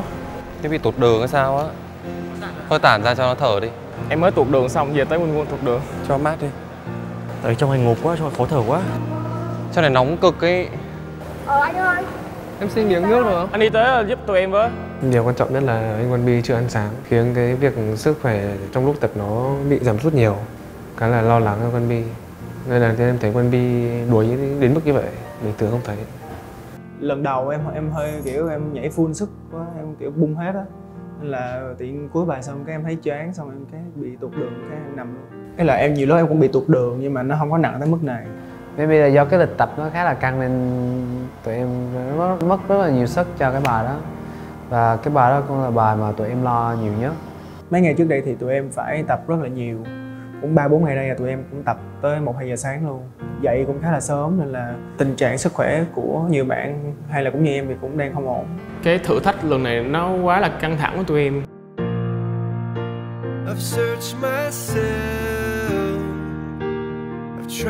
Em cũng muốn thể hiện cho khán giả thấy là bản thân mình đã cố gắng như nào, đã bỏ nhiều công sức như nào, có những cái khát khao như nào để có thể xuất hiện ở cái công diễn 2 này. Và bọn em đang cày đúng như là 200% sức lực của mình, bỏ hết những cái gì mà mình đang có ra. Trong công 2 lần này có rất nhiều những cái áp lực đặt lên vai bọn em. Lần này mời 2 nhóm quốc tế, mỗi nhóm có một cái điểm mạnh riêng mà bọn em cần phải đương đầu. Và bọn em phải chiến đấu sao cho mà không một thành viên nào bị đóng băng. Nó là tinh thần, nó là sự đoàn kết và nó là sức mạnh của những người trẻ đầy khao khát, muốn cống hiến hết mình trên sân khấu. Sợ nhất là cái ăn ý với nhau thôi. Em cũng cố hết sức để ăn ý với nhau. Cái trở ngại lớn nhất của các bạn đó chính là cái sự ăn ý và cái năng lượng nó không được đồng đều là cái mà mình lo lắng nhất. Khi mà đứng ở trong một đội hình đông người thì cái việc mà kiểm soát cũng như là diễn ăn ý với cả 10 thành viên còn lại nó là một cái thử thách không phải là chuyện dễ đối với tất cả các bạn. Về cái năng lượng ấy, nên là anh đang hơi lo cho sức khỏe của mấy đứa ở cái vấn đề là cứ phải cố nhảy mà trình diễn như thế thì nó anh sợ nó bị phản tác dụng ấy. Bây giờ cái thời gian của mình không có nhiều, mình phải biết cách dàn trải cái sức của mình ra ấy. Anh cũng không muốn các em bị cố quá nên là cố gắng làm sao bây giờ anh nghĩ là mình dùng 50% năng lượng thôi, đừng bung sức quá nữa, đừng có kiểu mệt là hay bỏ ăn ấy, với cả uống nhiều nước vào nhá.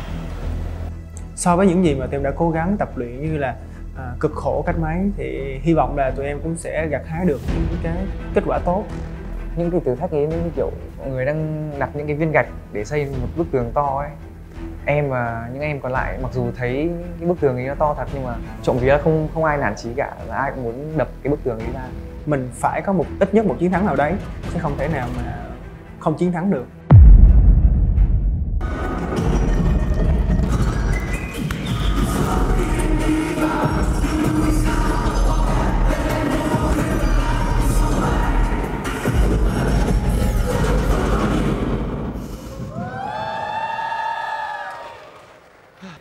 Cái cối lên hàng ngang. Cái đoạn này không xuống hả? 4 người xong lên hàng ngang. xuống á. Nhảy xong cứng người luôn. 귀여워 보였습니다. 뭔가 외적으로 귀엽다는 그런 말이 아니고 뭔가 저도 연습생 생활을 오래 했던 사람으로서 그때 생각이 나면서 그때만 연습생 때만 가질 수 있는 그런 기억과 열정이 눈에 보여서 그 생각에 조금 귀여워 보이는 것 같아요.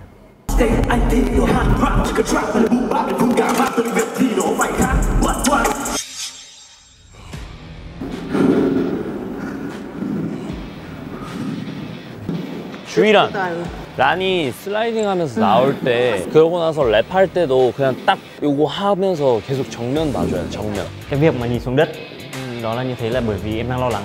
Lần đầu tiên thì em trượt có vẻ là nó không thuận lợi lắm nên là em rất là lo về lúc khi em diễn thì nó sẽ xảy ra những cái bất chắc ấy.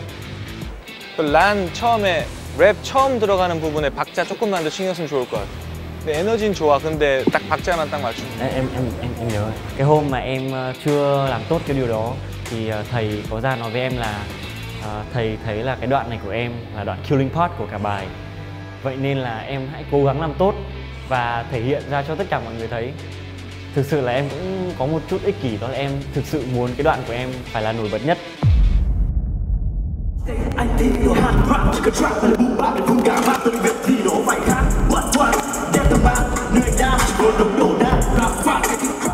저는 그 키 큰 친구인데 키 제일 키 큰 친구 그리고 조금 얼굴도 엄청 작고 좀 얼굴도 작고 잘생긴 분. 잘생긴 친구? 키 크고 잘생긴 친구인데 래퍼 누구죠? 누구지? 그 슬레이딩 하면서 나온 친구였는데 래퍼인데 키 크고 조금 얼굴 작고 잘생긴 잘생기고 좀 미국에서 태어났을 법한 그게 뭐야? Không biết phải nói lên lời như thế nào, bởi vì thực sự thì em cũng là một người mong muốn được sự công nhận của tất cả mọi người, bởi vì bấy lâu nay em luôn cố gắng hết mình nhưng mà vẫn chưa tìm kiếm được những sự công nhận. Em đang cực kỳ hạnh phúc về điều đó.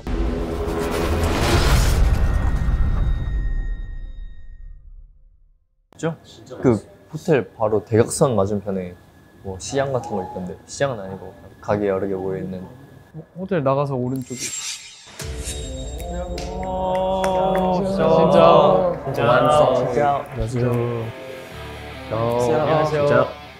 Xin chào các tiền bối Just Be ạ. Chào mừng mọi người đã đến Việt Nam. Chúng em là nhóm Tân Minh Toàn Nam.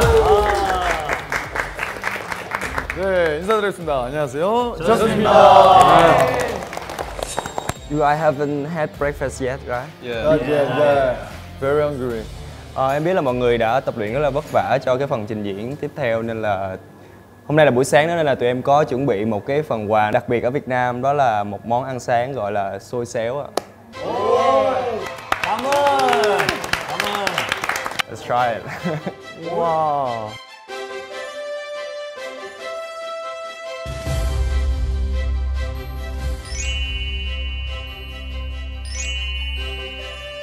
아이고. Cảm ơn. Do you have... Oh, thank you. Đây là một món ăn rất là truyền thống của Hà Nội và hồi nhỏ thì em ăn rất là nhiều trước khi đi học. Và nó có một cái thành phần kết hợp nguyên liệu rất là độc đáo giữa xôi nếp, đậu xanh giã nhuyễn, hành phi, ruốc, thịt và chả. Và hơn hết nó được bọc ở trong cái lá chuối thì ăn nó sẽ rất là thơm. Và thực ra cách ăn thì nó cũng rất đơn giản thôi. Bây giờ các anh chỉ cần mở cái gói xôi ra và mình dùng thìa mình ăn thôi. 감사합니다. 감사합니다. 너무 감사합니다. 잘 먹겠습니다를 뭐라고요? chúc ngon miệng. chúc ngon miệng. Ăn ngon nhé. ăn ngon nhé. ăn ngon nhé. chúc ngon miệng. ăn ngon nhé. chúc ngon miệng. Với cả là theo bọn em được biết là các tiền bối đây là đã từng qua Việt Nam một lần rồi, đây là lần thứ hai. Thì không biết là các tiền bối đã từng ăn món xôi xéo này trước đây chưa? 저희 첫 번째는 첫 번째입니다.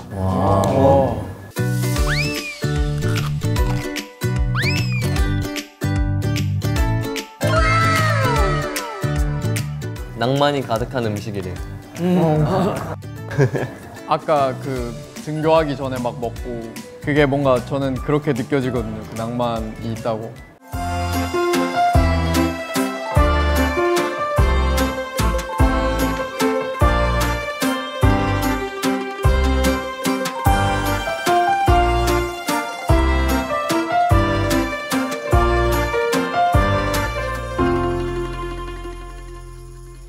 Em đã xem được rất nhiều màn trình diễn của tiền bối Just Be rồi, và cái điều mà em ấn tượng là cái sự đồng đều của nhóm đem đến cho sân khấu. Thì em không biết là có cái tip nào để cho mình có sự đồng đều trên sân khấu như vậy không? Tại vì em thật sự rất muốn học hỏi về cái sự đồng đều cho cả nhóm của em. 각자 춤 선이나 그런 건 다르지만 표현하고자 하는 거는 하나로 딱 맞추면 아마 보시는 분들도 잘 멋있게 와닿을 수 있을 것 같아요. Tại vì tụi em cũng chỉ mới làm việc với nhau hơn 3 tháng thôi, nên là chưa tìm được cái điểm chung về cái sự đồng đều. 같이 운동을 열심히 하면서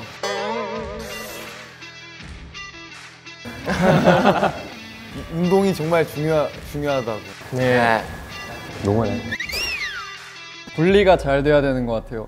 박자랑 이제 퍼포먼스를 맞출 때 박자랑 그 곡을 표현하고자 하는 그 느낌은 같아야 되는데 근데 그 안에서 각자의 캐릭터가 달라야 되는 것 같아요.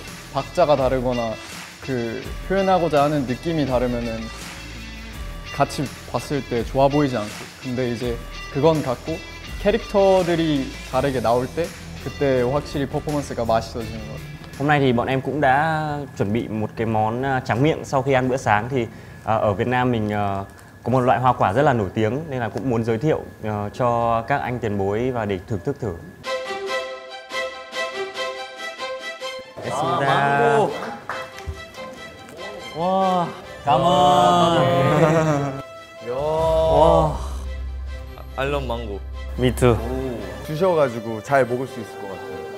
저희 팬분들이 베트남 오면 무조건 망고를 먹으라고 했었는데 오늘 이렇게 주셔가지고 잘 먹을 수 있을 것 같아요. 아, 까만. 네. 평소에 얼마나 자주 먹는지. 망고 평소에 얼마나 자주 먹는지. Tụi em hay ăn kiểu có cắt ra ăn xoài chua, xoài hơi chua chua nữa. Thế là xoài chín với xoài sống. 아, 부럽다. 부러워요. Em nghĩ là chúng ta nên chụp một tấm hình với nhau để kỷ niệm. Cảm ơn. Cảm ơn. Cảm ơn. 네, 감사합니다. 감사합니다. You want touch? I want to be like you. Yeah. Tân Vinh. Yes. Toàn năng. Tân Vinh Toàn năng. Yeah, absolutely. Tân Vinh Toàn năng. Okay. Okay. 하나, 둘, 셋. Tân Vinh Toàn năng. Các bé Năng ơi, it's show time. Ai là fan nhà xoài thì giơ tay. Ứng dụng Mango Plus đã chính thức được ra mắt, mang đến một thế giới giải trí châu Á. Từ show, phim bộ đến phim ngắn, cực kỳ cuốn. Mọi người hãy nhanh tay tải ngay Mango Plus để xem là tân binh tụi mình quậy cái gì ở trển nha.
chào từ Phi Linh và công diễn 2 của chương trình Tân binh toàn năng 2025.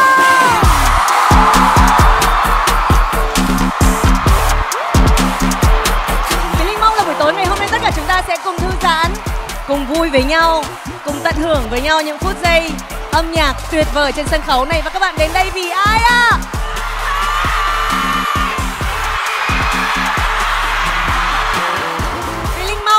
Cho dù buổi tối ngày hôm nay chúng ta đến đây vì ai, chúng ta cổ vũ cho ai, thì trọn vẹn tinh thần của các bạn trong buổi tối ngày hôm nay cũng hãy dành cho âm nhạc. Và hãy hét vang thật lớn để chúng ta cùng bắt đầu chương trình nào.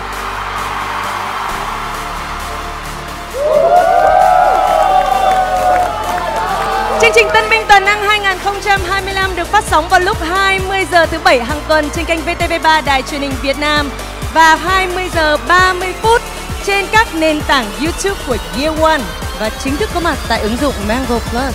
Xin được cảm ơn sự đồng hành của các bạn khán giả đã đi suốt cùng với chúng tôi từ những ngày đầu của Tân binh toàn năng 2025.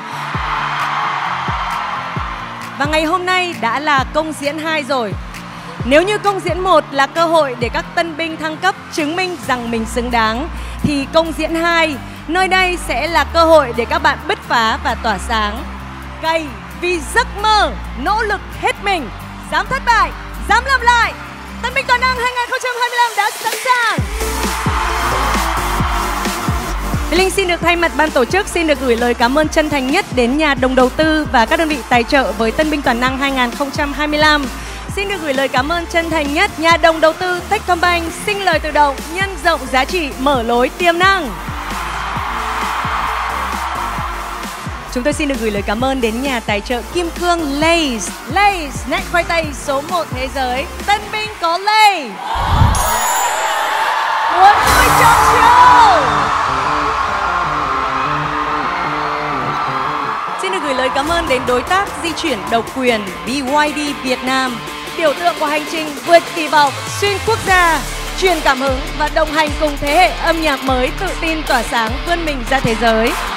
Xin được trân trọng cảm ơn nhà tài trợ bạc nhãn hàng siêu cay đến từ nhà sản xuất Ace Cook đã đồng hành cùng chương trình Tân binh toàn năng. Sự đồng hành từ siêu cay đã tiếp lửa cho hành trình rèn giũa, tiếp sức cho các tân binh vượt giới hạn, thách thức bản lĩnh và bứt phá chính mình. Chúng tôi cũng xin được gửi lời cảm ơn đến nền tảng giải trí chính thức của Year One, Mango Plus. Tương tác đỉnh nhất cùng Tân binh toàn năng tại Mango Plus. Tân binh toàn năng, it's showtime!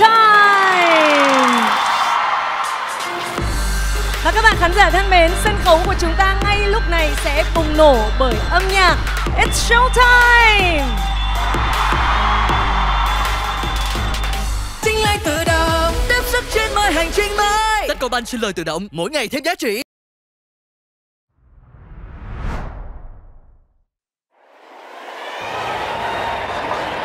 We're subbing now. Make some noise!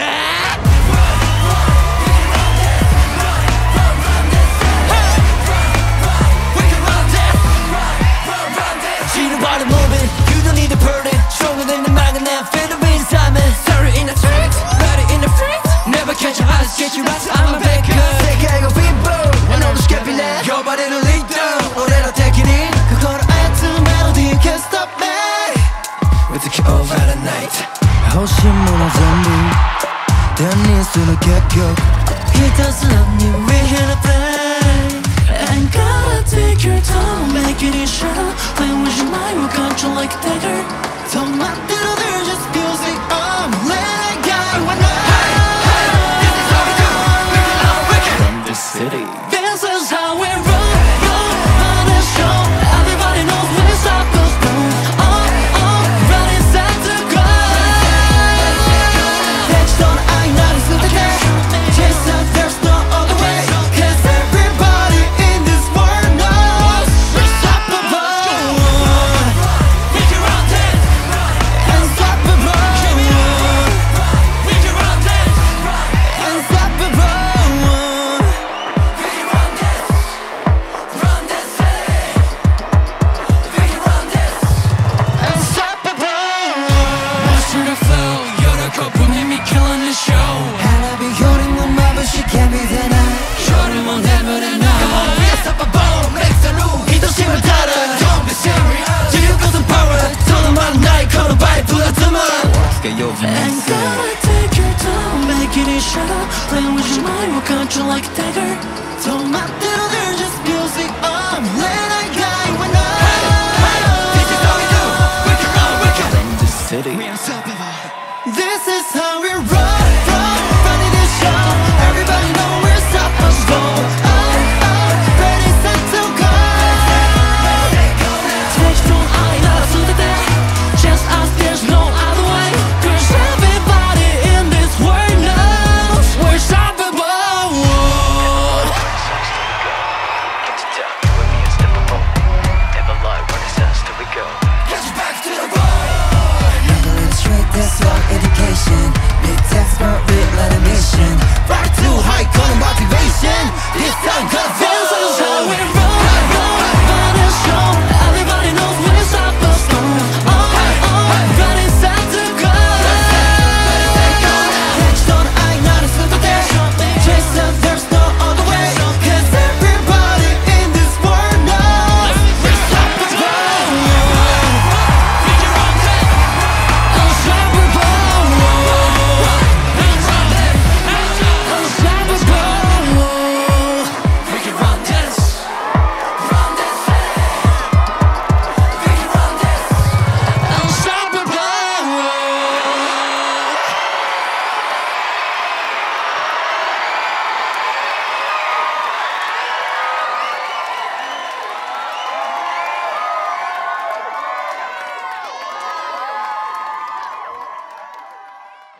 Unstoppable, một món quà đến từ Kid Phenomenon.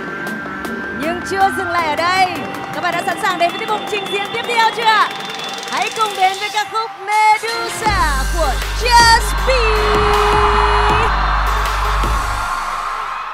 BYD tự hào cùng thế hệ trẻ Việt Nam vươn xa.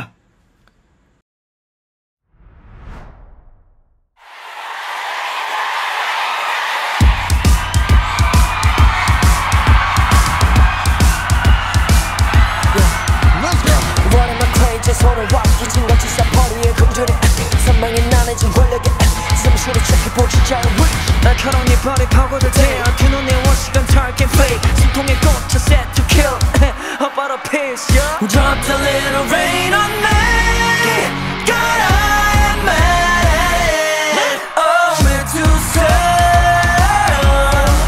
I'm riding on 네 곁에서 not getting over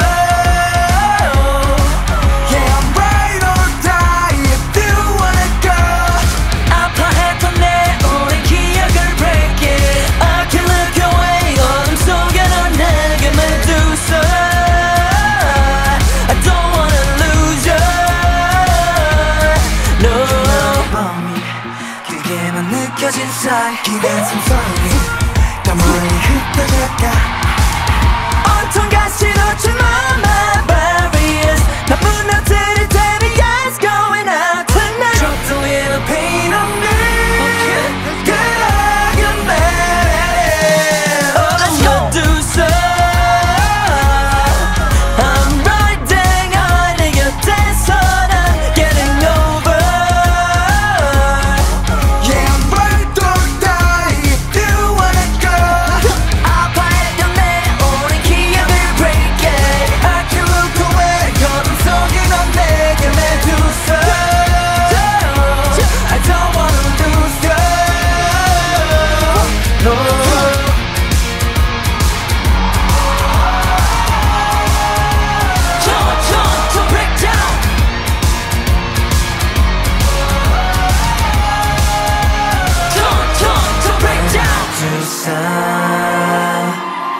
손 뻗어 난 움켜잡아 꽉 너의 두 손 I don't wanna lose you 거짓말함에 꺾이지 않길 right here I can look away 어둠 속에 넌 내게 Medusa I don't wanna lose you Oh Medusa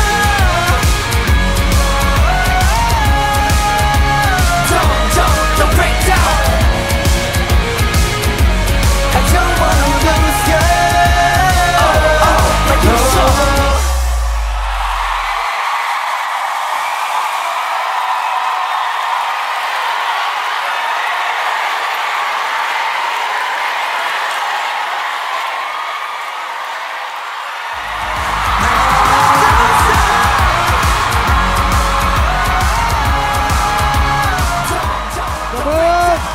Và đó chính là Just Be. Thank you. Thực sự thì khi mà coi hai tiết mục mở màn của bạn thì nói chung là nói không rén thì là xạo, bởi vì là nó rất là kiểu nó rất là quốc tế, nó rất là idol ấy, mà những cái mà tụi em đang hướng tới, cho nên là em nhìn xong là em kiểu không biết là tí nữa lên sân khấu làm sao, rồi tí nữa không biết mình có làm tốt không, có làm tốt như mọi người không ấy. Và cùng với Just Be trên sân khấu, let's welcome back Kid Phenomenon.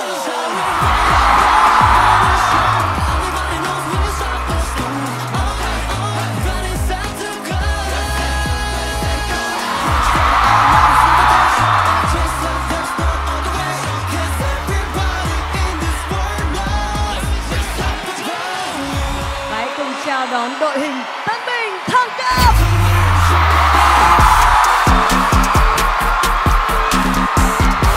Ê yêu, một chàng trai của chúng ta, các bạn đâu rồi ạ?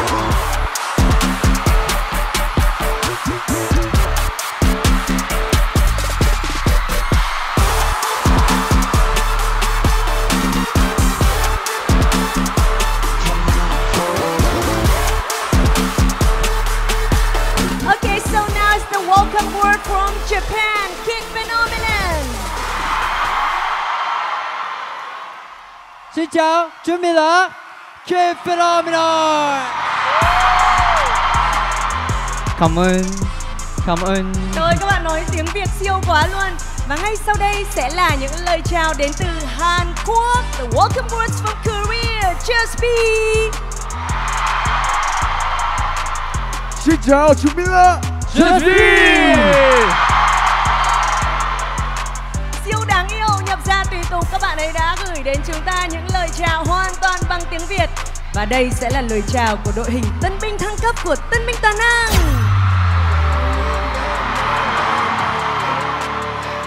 Xin chào tất cả mọi người ạ. Chúng mình là nhóm Tân binh Toàn năng.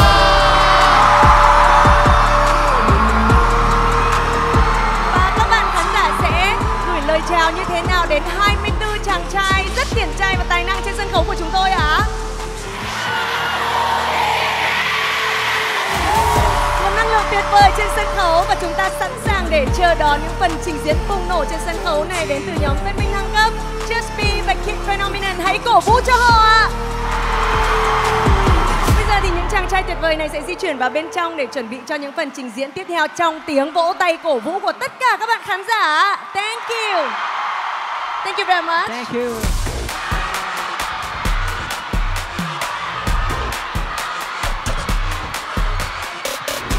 Xin chào. Và thưa quý vị khán giả, sau màn chào sân rất là bùng nổ vừa rồi thì chúng ta sẽ cùng đến với một phần thông tin vô cùng quan trọng. Đó chính là quy tắc của công diễn 2. Công diễn 2 sẽ diễn ra với 2 vòng với sự tham gia của 2 nhóm nhạc quốc tế. Đó chính là Just Be và K Phenomenon.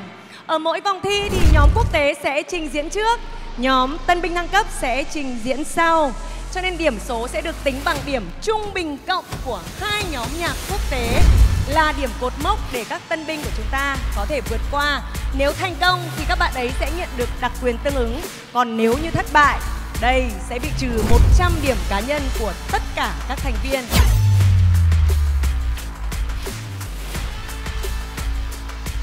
Sau khi kết thúc vòng thi thứ nhất, nhà sản xuất toàn năng Subin cùng với các thành viên trong nhóm tân binh thăng cấp sẽ phải bí mật quyết định xem họ sẽ lựa chọn nhóm nhạc quốc tế nào làm cột mốc để họ vượt qua trong vòng thứ 2. Nếu thành công sẽ nhận được đặc quyền tương ứng, và nếu như thất bại ở vòng 2 thì cộng thêm 3% mức thử thách ở vòng sau. Kết thúc 2 vòng, khán giả tại hiện trường có bình chọn cho 3 tân binh mà các bạn yêu thích. Và đây chính là điểm cá nhân của mỗi tân binh. Ở công diễn 2, nếu như thất bại một trong 2 vòng thì 3 tân binh có điểm tích lũy cá nhân thấp nhất tính đến thời điểm hiện tại sẽ bị rơi vào trạng thái đóng băng. Nếu như thành công thì chúng ta sẽ bảo toàn được đội hình tân binh thăng cấp để đi tiếp vào vòng sau. Đó là toàn bộ quy tắc của công diễn 2. Còn bây giờ thì chúng ta sẽ cùng đến với các mức thử thách như sau. Chúng ta có 3 mức thử thách. Nếu như đạt được 90% so với kết quả công diễn của nhóm quốc tế thì nhóm tân binh thăng cấp sẽ được trừ đi 3% mức thử thách ở vòng sau. Nếu như đạt được tương đương với nhóm quốc tế, tức là 100%, thì sẽ được mở khóa 1 vị trí ra mắt ạ. Và các bạn thân mến, nếu như đạt được đến 115% thì các tân binh thăng cấp của chúng ta sẽ được mở khóa 2 vị trí ra mắt ạ. Có tuyệt vời không ạ? Và điều quan trọng là nhà sản xuất toàn năng Subin cùng với các thành viên của nhóm tân binh thăng cấp sẽ lựa chọn mức thử thách cho mình là bao nhiêu. Theo các bạn thì mục tiêu mà họ đặt ra như thế nào ạ? Là bao nhiêu ạ? 115% ạ. Ở bên này thì sao ạ? Bao nhiêu ạ? 100%. Thế cho nên con số đẹp nhất là con số tròn nhất. 100% là mức thử thách mà nhà sản xuất toàn năng Subin và các thành viên của đội hình tân binh thăng cấp lựa chọn. Nếu như đạt được kết quả này thì các bạn sẽ nhận được những đặc quyền tương ứng. Còn nếu như thất bại thì sẽ phải trừ đi 100 điểm cá nhân của mỗi thành viên. Đấy là luật thi mà Việt Linh đã công bố. Ngoài ra thì có một thông tin nữa mà Việt Linh muốn chia sẻ với các bạn khán giả. Đó là dựa vào kết quả của các phần thi đồng hành của Tân binh Toàn năng 2025 trong hạng mục tiếp sức tân binh thì các nhóm tân binh thăng cấp của chúng ta đã làm rất tốt và các bạn đã đạt được đặc quyền, đấy là trừ đi 3,5% mức độ thử thách ở vòng 1 của buổi tối ngày hôm nay. Và tổng hợp lại thì số phần trăm thử thách mà nhà sản xuất toàn năng Subin và đội hình tân binh thăng cấp đã đặt ra là 96,5%. Nếu như đạt được con số 96,5% xong buổi tối ngày hôm nay với vòng thi thứ 1 thì họ sẽ được mở khóa một vị trí ra mắt. Và bây giờ thì sẽ là lúc để các tân binh thăng cấp của chúng ta lắng nghe được những sự cổ vũ của các bạn. Họ đang sẵn sàng ở bên trong cho phần trình diễn của mình ạ. Và không để cho các bạn chờ đợi lâu hơn nữa, vòng đầu tiên của công diễn 2 Tân binh toàn năng 2025 đã sẵn sàng. Hãy cùng chờ đón Kid Phenomenon với ca khúc Willie.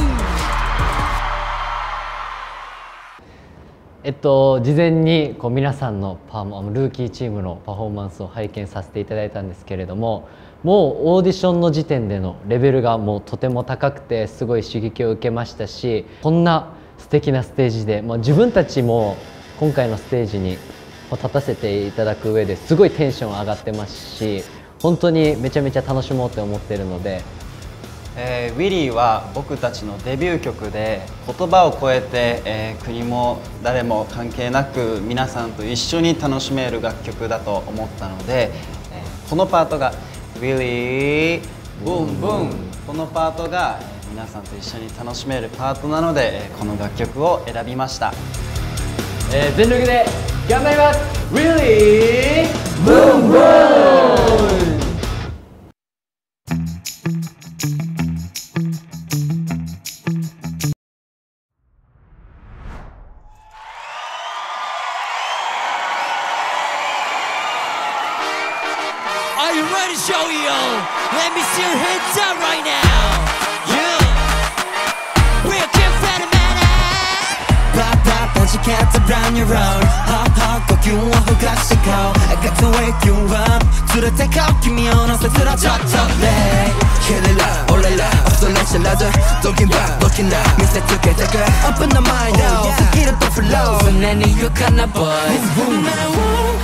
너 사나이다 말아知らないスタジ緩めないチャイス追い越すイメージのまま弾いてみたい自由自在表現可能君とのパフォーター Yeah we know we know we know Gotta make it happen alright Let it go freaking it freaking it freaking it 音に乗りな Freaking it freaking it freaking it 風を切りな世界に What's up 乗りこなす Freaking it freaking it freaking it 声を上げな Freaking it freaking it freaking it 瞬間をフルな Everybody let me hear you say Willie Willie Willie 120% the best Willie Willie Yeah Yeah boys And no stopping us Fake ならけど best Get to the eyes 君はない何番手むしろ我が道で Only one of my babe I don't make you high 二言なんてないこれ待ってスピードがダイリミット外して未知数な可能性が詰まったストーリーそれは7通りまさに色とりどりさ逃せないレースでもこの時代にヘイトは死傷さ Yeah we know we know we know Gotta make it happen alright Let it go freaking it freaking it freaking it 音に乗りな Freaking it freaking it freaking it 風を切りな世界に What's up 乗りこなす Freaking it freaking it freaking it 声を上げな Freaking it freaking it freaking it 瞬間をフルな Enjoy 乗りこなす Willie Willie Willie 120% the best Willie Willie 気づく近未来全部自分次第バットな日々にも最高楽しみたい人生を We go one way my way my way Yeah we know we know we know Gotta make it happen alright Freaking it freaking it freaking it 音に乗りな Freaking it freaking it freaking it 風を切りな世界に What's up 乗りこなす Willie Freaking it freaking it freaking it 声を上げな Freaking it freaking it freaking it 瞬間をフルな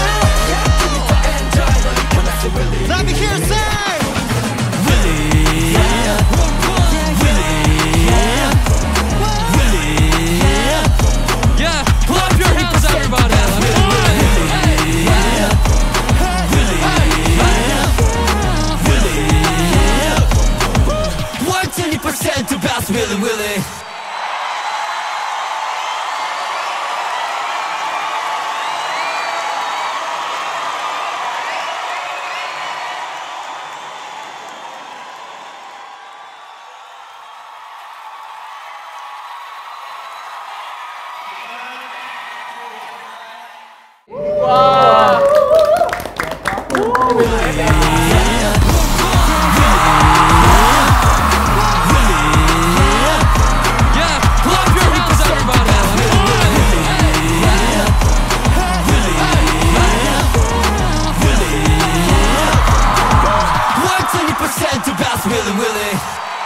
Bài này nhìn dễ nhưng mà không dễ, không dễ. Thì khuôn viên nó phải giữ cả bài chứ không có nghĩ chỗ này, nghĩ khuôn bài nữa. Yeah, welcome back, Kid Phenomenon. Yo. And The Wally, your first single. Thank you very much for coming here with us. Thank you. Let's hear something for Vietnam. Konbanwa. Cảm xúc của các bạn lúc này như thế nào? はい、そうですね。本当に今回初めての海外ということでドキドキだったんですけれども、本当にベトナムの皆さん温かくて優しくて、もう自分たち本当ベトナム大好きになったので、また成長した形で帰ってくれるように頑張りますので、ぜひ引き続き応援していただけたらと思いますし、このショーイットオールも引き続き盛り上げられたらなと思います。引き続きよろしくお願いします。お願いします。よろしくお願いします。 Hãy nói thêm với chúng tôi về cái tên này có ý nghĩa như thế nào với các bạn ạ? はい、この名前はフェノメノンっていう、意味は現象っていう意味で、それこそ本当に日本のみならず海外にも飛び出して、大きなムーブメントを起こしたいなという思いで、きっとフェノメノンという名前で、活動させていただいております。 Thì Linh biết được rằng là Kid Phenomenon thì các bạn fan ở Nhật Bản hay gọi các bạn là Kido Pheno. Vậy thì bây giờ các bạn khán giả Việt Nam có thể gọi tên thật lớn Kido Pheno đúng không ạ? One more time please, say it again. 1, 2, 3.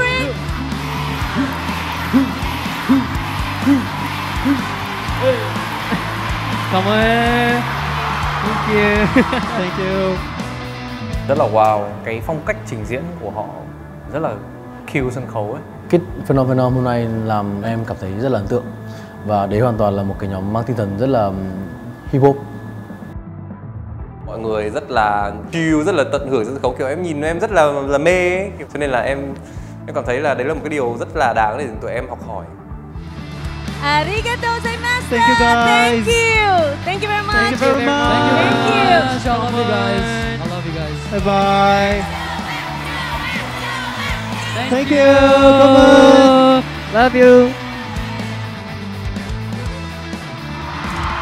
Bây giờ sẽ là lúc mà chúng ta làm gì ạ? Bình chọn ạ. Cổng bình chọn đã mở, thời gian bình chọn bắt đầu.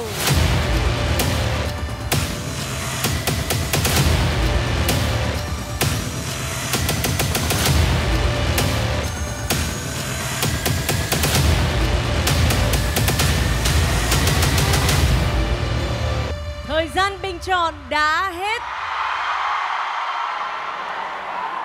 Và bây giờ các bạn đã sẵn sàng đến với phần trình diễn tiếp theo trên sân khấu chưa ạ? Ngay sau đây hãy cùng hướng về sân khấu để chờ đợi sự xuất hiện của Just Be. 네, 인사드리겠습니다. 안녕하세요. 저스비입니다. 우선 저희가 곡을 선정하는 데 있어서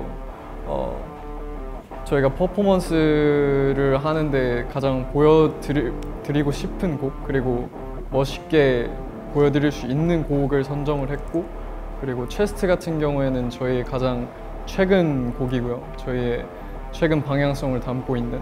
또 이렇게 초청해 주신 만큼 멋진 무대 남겨드리고 다시 또 좋은 기회 있으면 다시 또 오겠습니다. Just Be. 화이팅! Ayo, are you ready? Lượt 2 vòng 1 công diễn 2. Xin mời nhóm Just Be với ca khúc Chest. Tương tác đỉnh nhất cùng tân binh toàn năng. Tải Mango Plus ngay.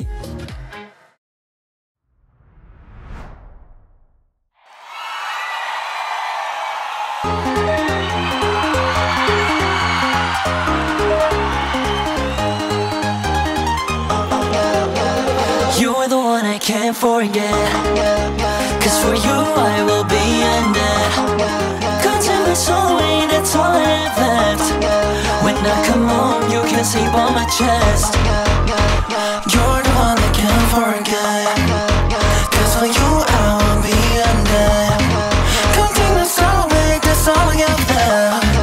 When I come home you can sleep on my chest. Keep it close, just let me know. Cause it's time to go. So baby don't talk to me when you realize that baby you all I have. So baby don't talk to me now. Say my address. I'm still searching for you. Oh, need you right here. I just need you to be by my side. You are the one I can't forget. Cause for you I will be in debt. Come take my soul away, that's all I have left. When I come home you can sleep on my chest. You are the one I can't forget. Cause for you I will be undead. Come take my soul away, that's all I have left. When I come home you can sleep on my chest. 나도 혼자 내 도시 대신 나가고 die.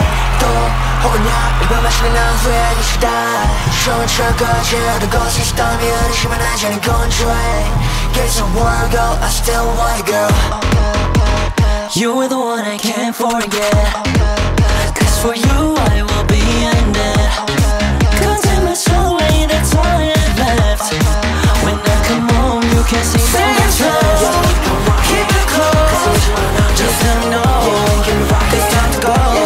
Say slow, keep it close, just let me know. So you can talk to me alone. Say baby, baby, forget.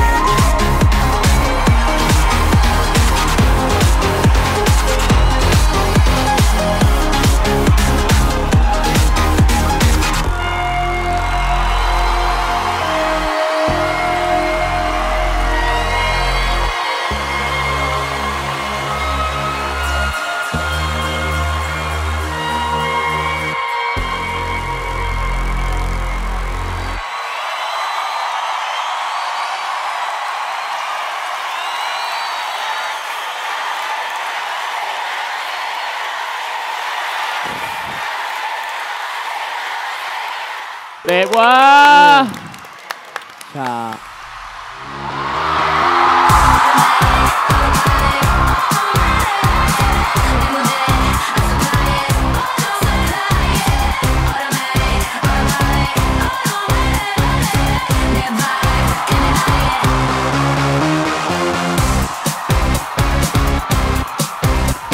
Just Be là một nhóm nhạc cực kỳ đồng đều và cái thần thái biểu diễn của Just Be đúng là một nhóm nhạc có kinh nghiệm và có thâm niên.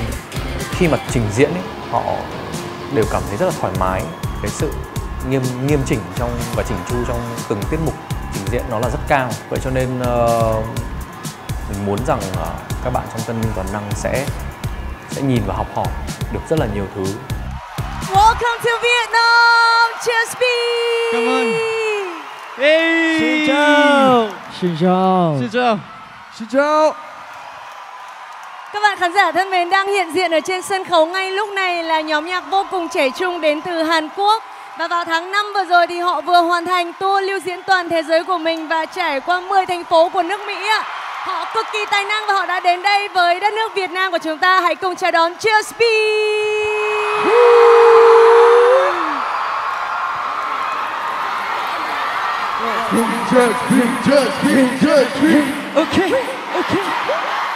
Đã đi qua rất là nhiều những thành phố, trình diễn ở nhiều nơi trên thế giới. Vậy khi đến Việt Nam các bạn cảm thấy khán giả Việt Nam như thế nào ạ? 네, 저희 저스트비가 정말 많은 나라를 다녀왔지만 베트남 한 번도 안 와봤었는데요. 정말 와보고 싶었거든요. 근데 이렇게 많은 베트남 팬분들 앞에서 무대를 할 수 있어서 일단 너무 기쁘고요. 다시 한국으로 돌아가도 베트남이 기억에 남을 것 같습니다. Vâng ạ, vậy thì chúng ta nói gì với Just Be ạ? Wow. Cảm ơn. Tôi yêu các bạn Việt Nam. Thank you. 네. 감사합니다. Thank you. 네, 그럼 지금까지 좋았습니다. Cảm ơn. Cảm ơn. Thank you. 감사합니다. 에미우치.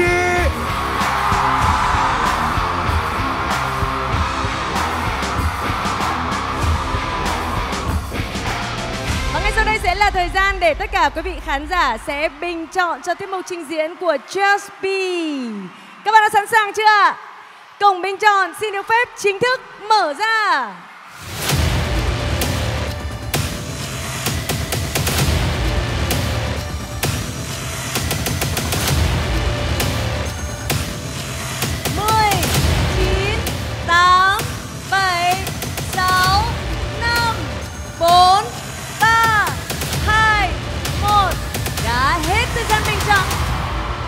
Sau 2 lần bình chọn cho 2 tiết mục của Kid Phenomenon và Just Be, chúng ta đã xác định được điểm cột mốc của vòng 1 tính bằng điểm trung bình bình chọn của các bạn khán giả dành cho 2 nhóm nhạc quốc tế là bao nhiêu ạ? Xin mời.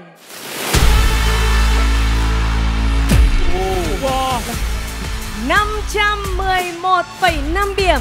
Nhóm Tân Binh đã chọn thử thách là 96,5% cho vòng 1. Hy vọng là các tân binh của chúng ta thật tự tin, bình tĩnh để chinh phục được cột mốc này. Khi mà lần này phải đấu với cả liền một lúc 2 nhóm quốc tế thì nó cũng như là một cái áp lực, và nó cũng đi đôi với đấy thì nó cũng là một cái gọi là động lực cho bọn em vượt qua giới hạn của bản thân. Đồng ý đây là một sân chơi, đây là một cuộc thi, và đối với em thì chúng ta cũng phải trình diễn thôi. Chúng ta phải làm tốt hết sức có thể, miễn sao cái phần trình diễn đó chạm được đến tim của khán giả là được.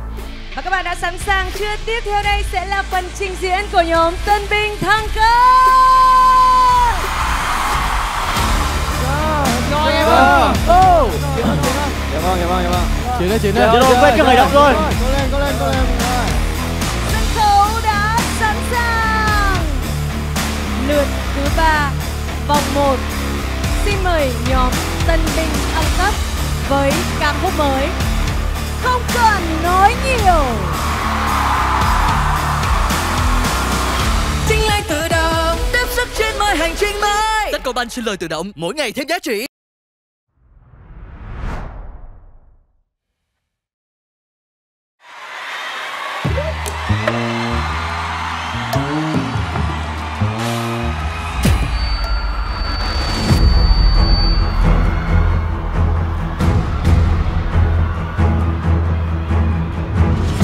Không hề muốn cái sự cố xảy ra bất cứ một lúc nào cả, nhưng mà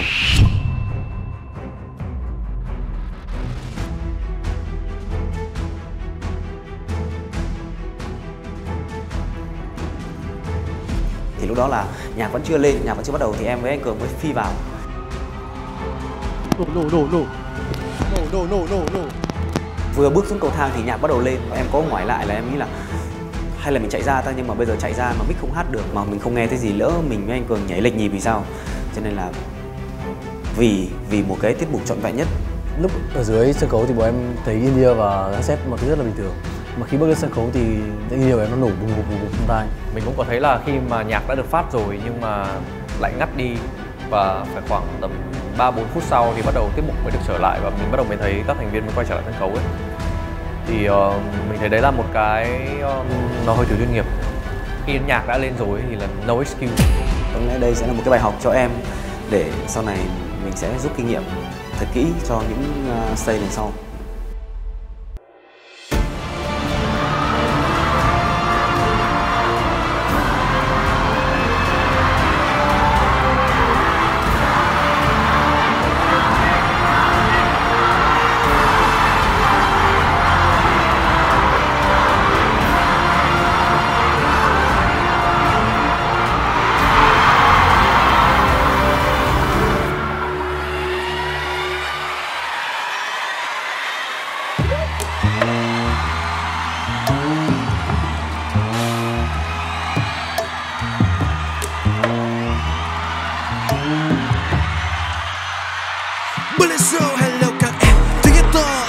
Quen camera zoom cả vào mặt ảnh, từ từ thôi hấp tấp là mất phanh. Chơi bài này phải gọi là nét căng, hít thở kiểu giữa đường hết xăng. Xin lỗi vì có cái nét hăng mà xin lỗi on stage anh thi đủ.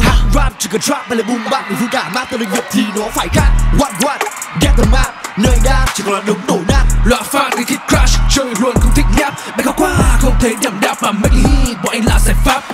Gucci Versace, xem một vòng xem cơn nói em muốn gì. Hồi đó chưa cấp ba nó chẳng cần nhìn qua tôi em cứ big deal. Vậy cho tương lai không cần cố tỏ, muốn anh làm chủ chẳng cần demo. Lời nói là vàng, một câu đều là close. Đừng ra anh bước một thử đến vào công số khi anh đi vào, anh cứ ngông thì sao đám đông hò hét tên anh hô hào. Pull up in the crowd làm tiếng cùng nét, cause I'm all around. Anh cứ thế mà lao, it's alright. Thế bây giờ mình nghe gì nào? Nhẹ độ anh càng đẹp, so net. Không cần phải nói nhiều, cuộc chơi này càng hết, so hit. Không cần phải nói nhiều, vẫn cứ là hit, so fresh. Không cần phải nói nhiều, baby I step in the game I'll match. Không cần phải nói nhiều, nói nhiều. Nói như đội hai đội anh suốt cả nơi đây, không phải bạn không phải cái vì những hai em cũng thấy. Anh nên bảo vệ cho cậu biết làm sau đây, chỉ có cách làm anh hơn cũng ok ta cùng lấy. Chip cúp của nhà vua đâu, vương miện của nhà vua đâu, kích và bay đi lên trên tầng mây. Đưa tay tới thật tôi sắp xếp thẳng ngay. Đây đâu có những gì tôi qua cỡ đâu, hãy nhìn ngồi lâu khi đội em đến đây get the show. Nước cứ ngước môi bước lên stage, tên nào chỉ cần phải nói nhưng cũng phải cứ hô. Không phải nói anh tôi như vang vô, mẹ anh đang ngồi bên giấc cực tự nhiên mình ngô. Tôi sẽ nhẹ cái Halloween, camera focus cả tung như đi. Không cần private khi cho mọi track Don't look the bodies, no they fly cùng sóng. Khi anh đi vào, anh cứ ngông thì sao đám đông hò hét tên anh hô hào. Pull out with the crowd làm tiếng cùng nét, cause I'm all around. Anh cứ thế mà lao, it's alright. Thế bây giờ mình nghe gì nào? Nhạc đội, nhạc đội, nhạc đội. Nhạc đội anh càng đẹp, so net. Không cần phải nói nhiều, cuộc chơi cần hết, so hit. Không cần phải nói nhiều, vẫn cứ là hết, so fresh. Không cần phải nói nhiều, baby I'm step in the game I'll match. Không cần phải nói nhiều, nói nhiều. Suốt khi anh đi vào, cứ ngông thì sao, hò hét tên anh hô hào. With the crowd làm tiếng cùng nét, cause I'm all around. Cứ thế mà lao, it's alright. Tụi anh không cần phải nói nhiều. Ngước lên nhìn anh đến hay dọi xuống, tay anh cứ nắm chắc cái microphone. Đây khoảnh khắc bao nhiêu người thèm muốn, anh vẫn cứ đi tiếp và không một giây nào buồn. Lên lên lên lên lên, put your hands up. Lên lên lên lên lên, yeah we make it up. Lên lên lên lên lên, we feel the fire. Yeah we gonna run it up and throw it up.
Không cần nói nhiều, và đó chính là nhóm Tân binh thăng cấp của Tân binh Toàn năng 2025.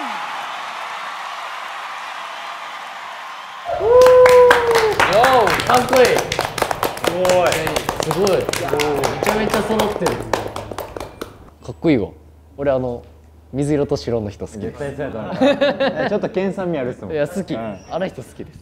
人数多いから構成すごい。確かに見せ方のバリエーションすごい多いね。いやすごい。しかもめっちゃ多いのに揃えるやん。うん。しかもバリ踊ってるし。全体的にずっと踊ってる。いやそれがすげえ。ほんま体力、構成、見せ方も。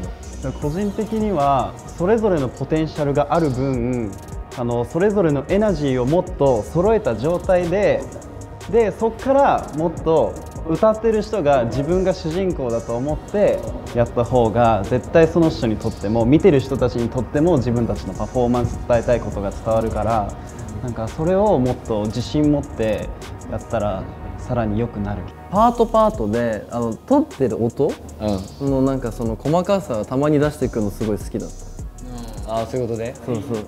なんかこうハイハットのツッとかをさこうガラララってこう撮ってるビートメーカー目線だ。なんかこうちょっとこうドキッとするというか見ててちょっとそれ面白かったです。印象的。なんかそれぞれのいいとこがしっかり見えるようにもなんかなってるから、なんかよりそれぞれがパフォーマンス通して成長していったらすごく良くなりそう。Để có được phần trình diễn rất tuyệt vời này thì xin được thay mặt nhóm tân binh thăng cấp, Việt Linh xin được gửi lời cảm ơn đến các trainer, các thầy của nhóm tân binh toàn năng 2025 đã hỗ trợ để tiết mục này cực kỳ thành công ở trên sân khấu. Xin được cảm ơn dance trainer thầy Sung Han và Hân Ho. Và xin được cảm ơn vocal trainer thầy Sumi.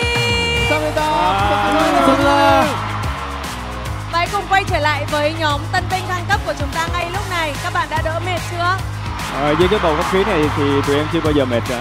Với chỉ có không sung khí này hơn tụi em chưa bao giờ mệt ạ. Nói thế thôi, tôi biết là các bạn đã rất là nỗ lực và rất là vất vả trong suốt nhiều ngày qua. Và không biết là ai là người vất vả nhất nhóm ạ? Ai là người cảm thấy rất là nhiều trọng trách và áp lực ở lần trình diễn này ạ? Cho em chia sẻ một xíu ạ. Thì em được bổ nhiệm với vai trò làm leader của nhóm. Khi mà được nhận cái trọng trách này thì em đã rất là áp lực. Tại vì bản thân mình cũng thực sự là chưa đủ giỏi và cũng còn đang quá trình học hỏi rất là nhiều. Nhưng mà em rất là vui khi có 10 anh em ở đây luôn giúp đỡ và ủng hộ em, và cũng như là động viên em rất là nhiều để em có cơ hội để có thể chuốt cho các bạn nhảy. Mọi người thấy 10 anh em còn lại nhảy có tiến bộ không ạ? Vì vậy mà em cảm thấy rất là vui và vinh dự khi được đồng hành cùng các anh em ở đây ạ. Xin cảm ơn ạ. Những cái lời phát biểu từ đáy lòng rất là chân thành và thật sự là chất chứa trong đó rất là nhiều tình cảm của Minh Quân. Cho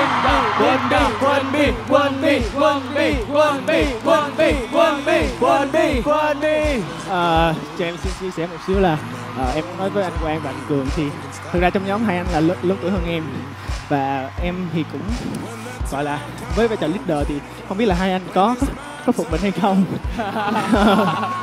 Thực sự hai anh rất là tốt và hai anh rất là respect em, nên là em cũng muốn gửi lời tới cảm ơn hai anh rất là nhiều vì đã respect em trong cái vai trò lần này.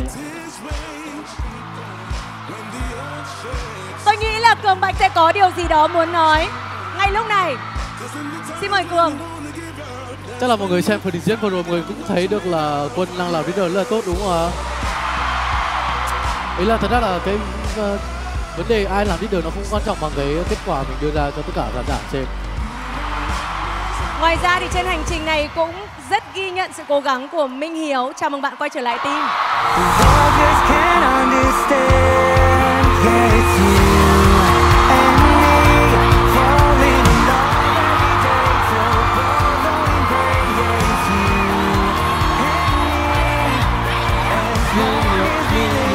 Tôi để ý là có những giây phút mà Hiếu ở cuối đội hình và rất cố gắng để mà bắt nhịp với những người anh em còn lại. Hiếu có muốn nói gì không? Xin chào mọi người, và Hiếu đã trở lại rồi. Và không biết là mọi người có thấy phần trình diễn hôm nay của nhóm chúng mình như thế nào ạ? Cháy đúng không ạ? Và mình đã rất cố gắng để trau dồi bản thân một cách tốt nhất để có thể trở lại và gặp mọi người. Và nói chung là mình rất là yêu mọi người và cảm ơn mọi người đã ủng hộ mình cũng như là tất cả các anh em ạ. Và tôi tin là tất cả những giọt mồ hôi đang đổ ở trên trán của các bạn đều là những công sức cực kỳ xứng đáng mà chúng ta đã bỏ ra. Dù chúng ta có chia sẻ tiếng nói của mình ở đây trên sân khấu này hay không thì các bạn khán giả sẽ luôn luôn nhớ phần trình diễn của các bạn. Cảm ơn các bạn rất nhiều. Thank you.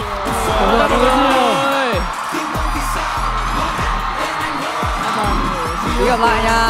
Hẹn gặp lại nha. Và bây giờ sẽ là lúc mà chúng ta sẽ bình chọn cho các chàng trai. Hãy cùng xem là số điểm bình chọn của khán giả có đạt được yêu cầu mà nhà sản xuất toàn năng Subin cùng với các thành viên trong đội hình tân binh thăng cấp đặt ra hay không.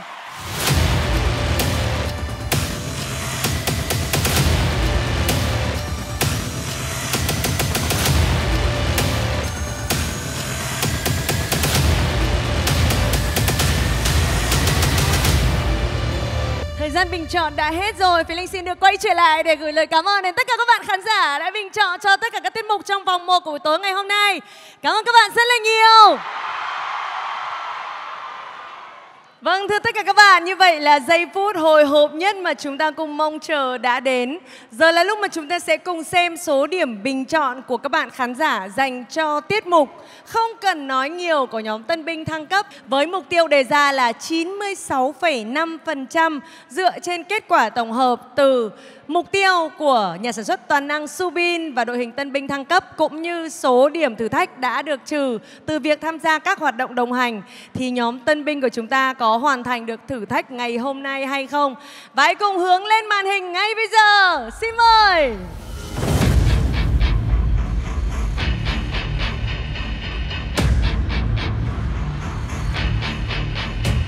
Thành công hay thất bại?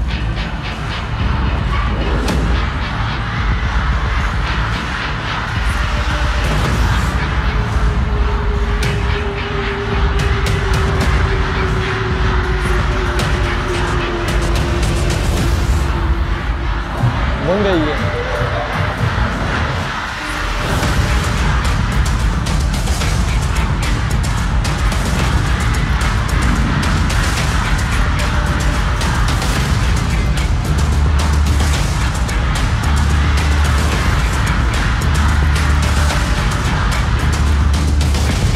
Em biết là đội bạn rất mạnh nhưng mà đâu đó em vẫn hy vọng là team bọn em vẫn sẽ tạo được kỳ tích.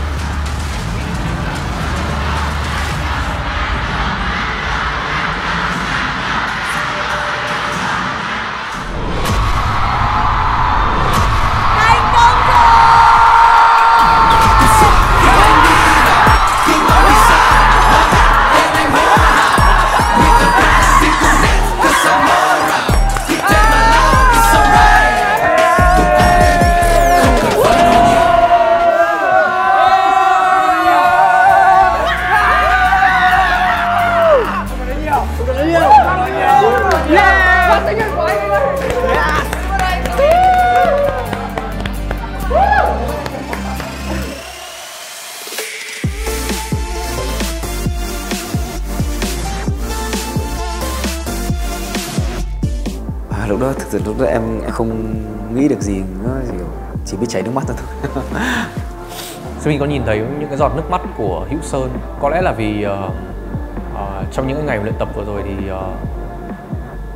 Hữu Sơn cũng cảm thấy rất là căng thẳng, và cái nỗi áp lực của những cái đoạn hát 2 nốt của Sơn cũng là những cái mà khiến cho Sơn cảm thấy là có một chiến thắng thì Sơn kiểu như xả ra được ấy. Mình nhìn thấy những giọt nước mắt của cái hạnh phúc của Sơn.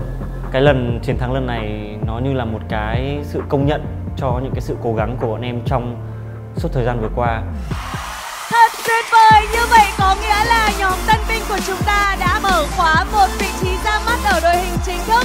Xin chúc mừng các Tân Binh toàn năng của chúng ta. Và xin cảm ơn các bạn khán giả đã không ngừng bình chọn, không ngừng ủng hộ cho các Tân Binh để họ đã vượt qua chính mình. Chiến thắng chính mình là chiến thắng quan trọng nhất. Và các Tân Binh sẽ còn tiếp tục bước tiếp vào những thử thách ở vòng sau. Hãy luôn ở đây để cổ vũ và ủng hộ cho họ. Hãy cùng đón xem Tân Binh toàn năng được phát sóng vào lúc 20 giờ tối thứ 7 hàng tuần trên kênh VTV3 và phát lại vào 20 giờ 30 phút cùng ngày trên hệ thống YouTube của Year One. Xin chào vòng 1.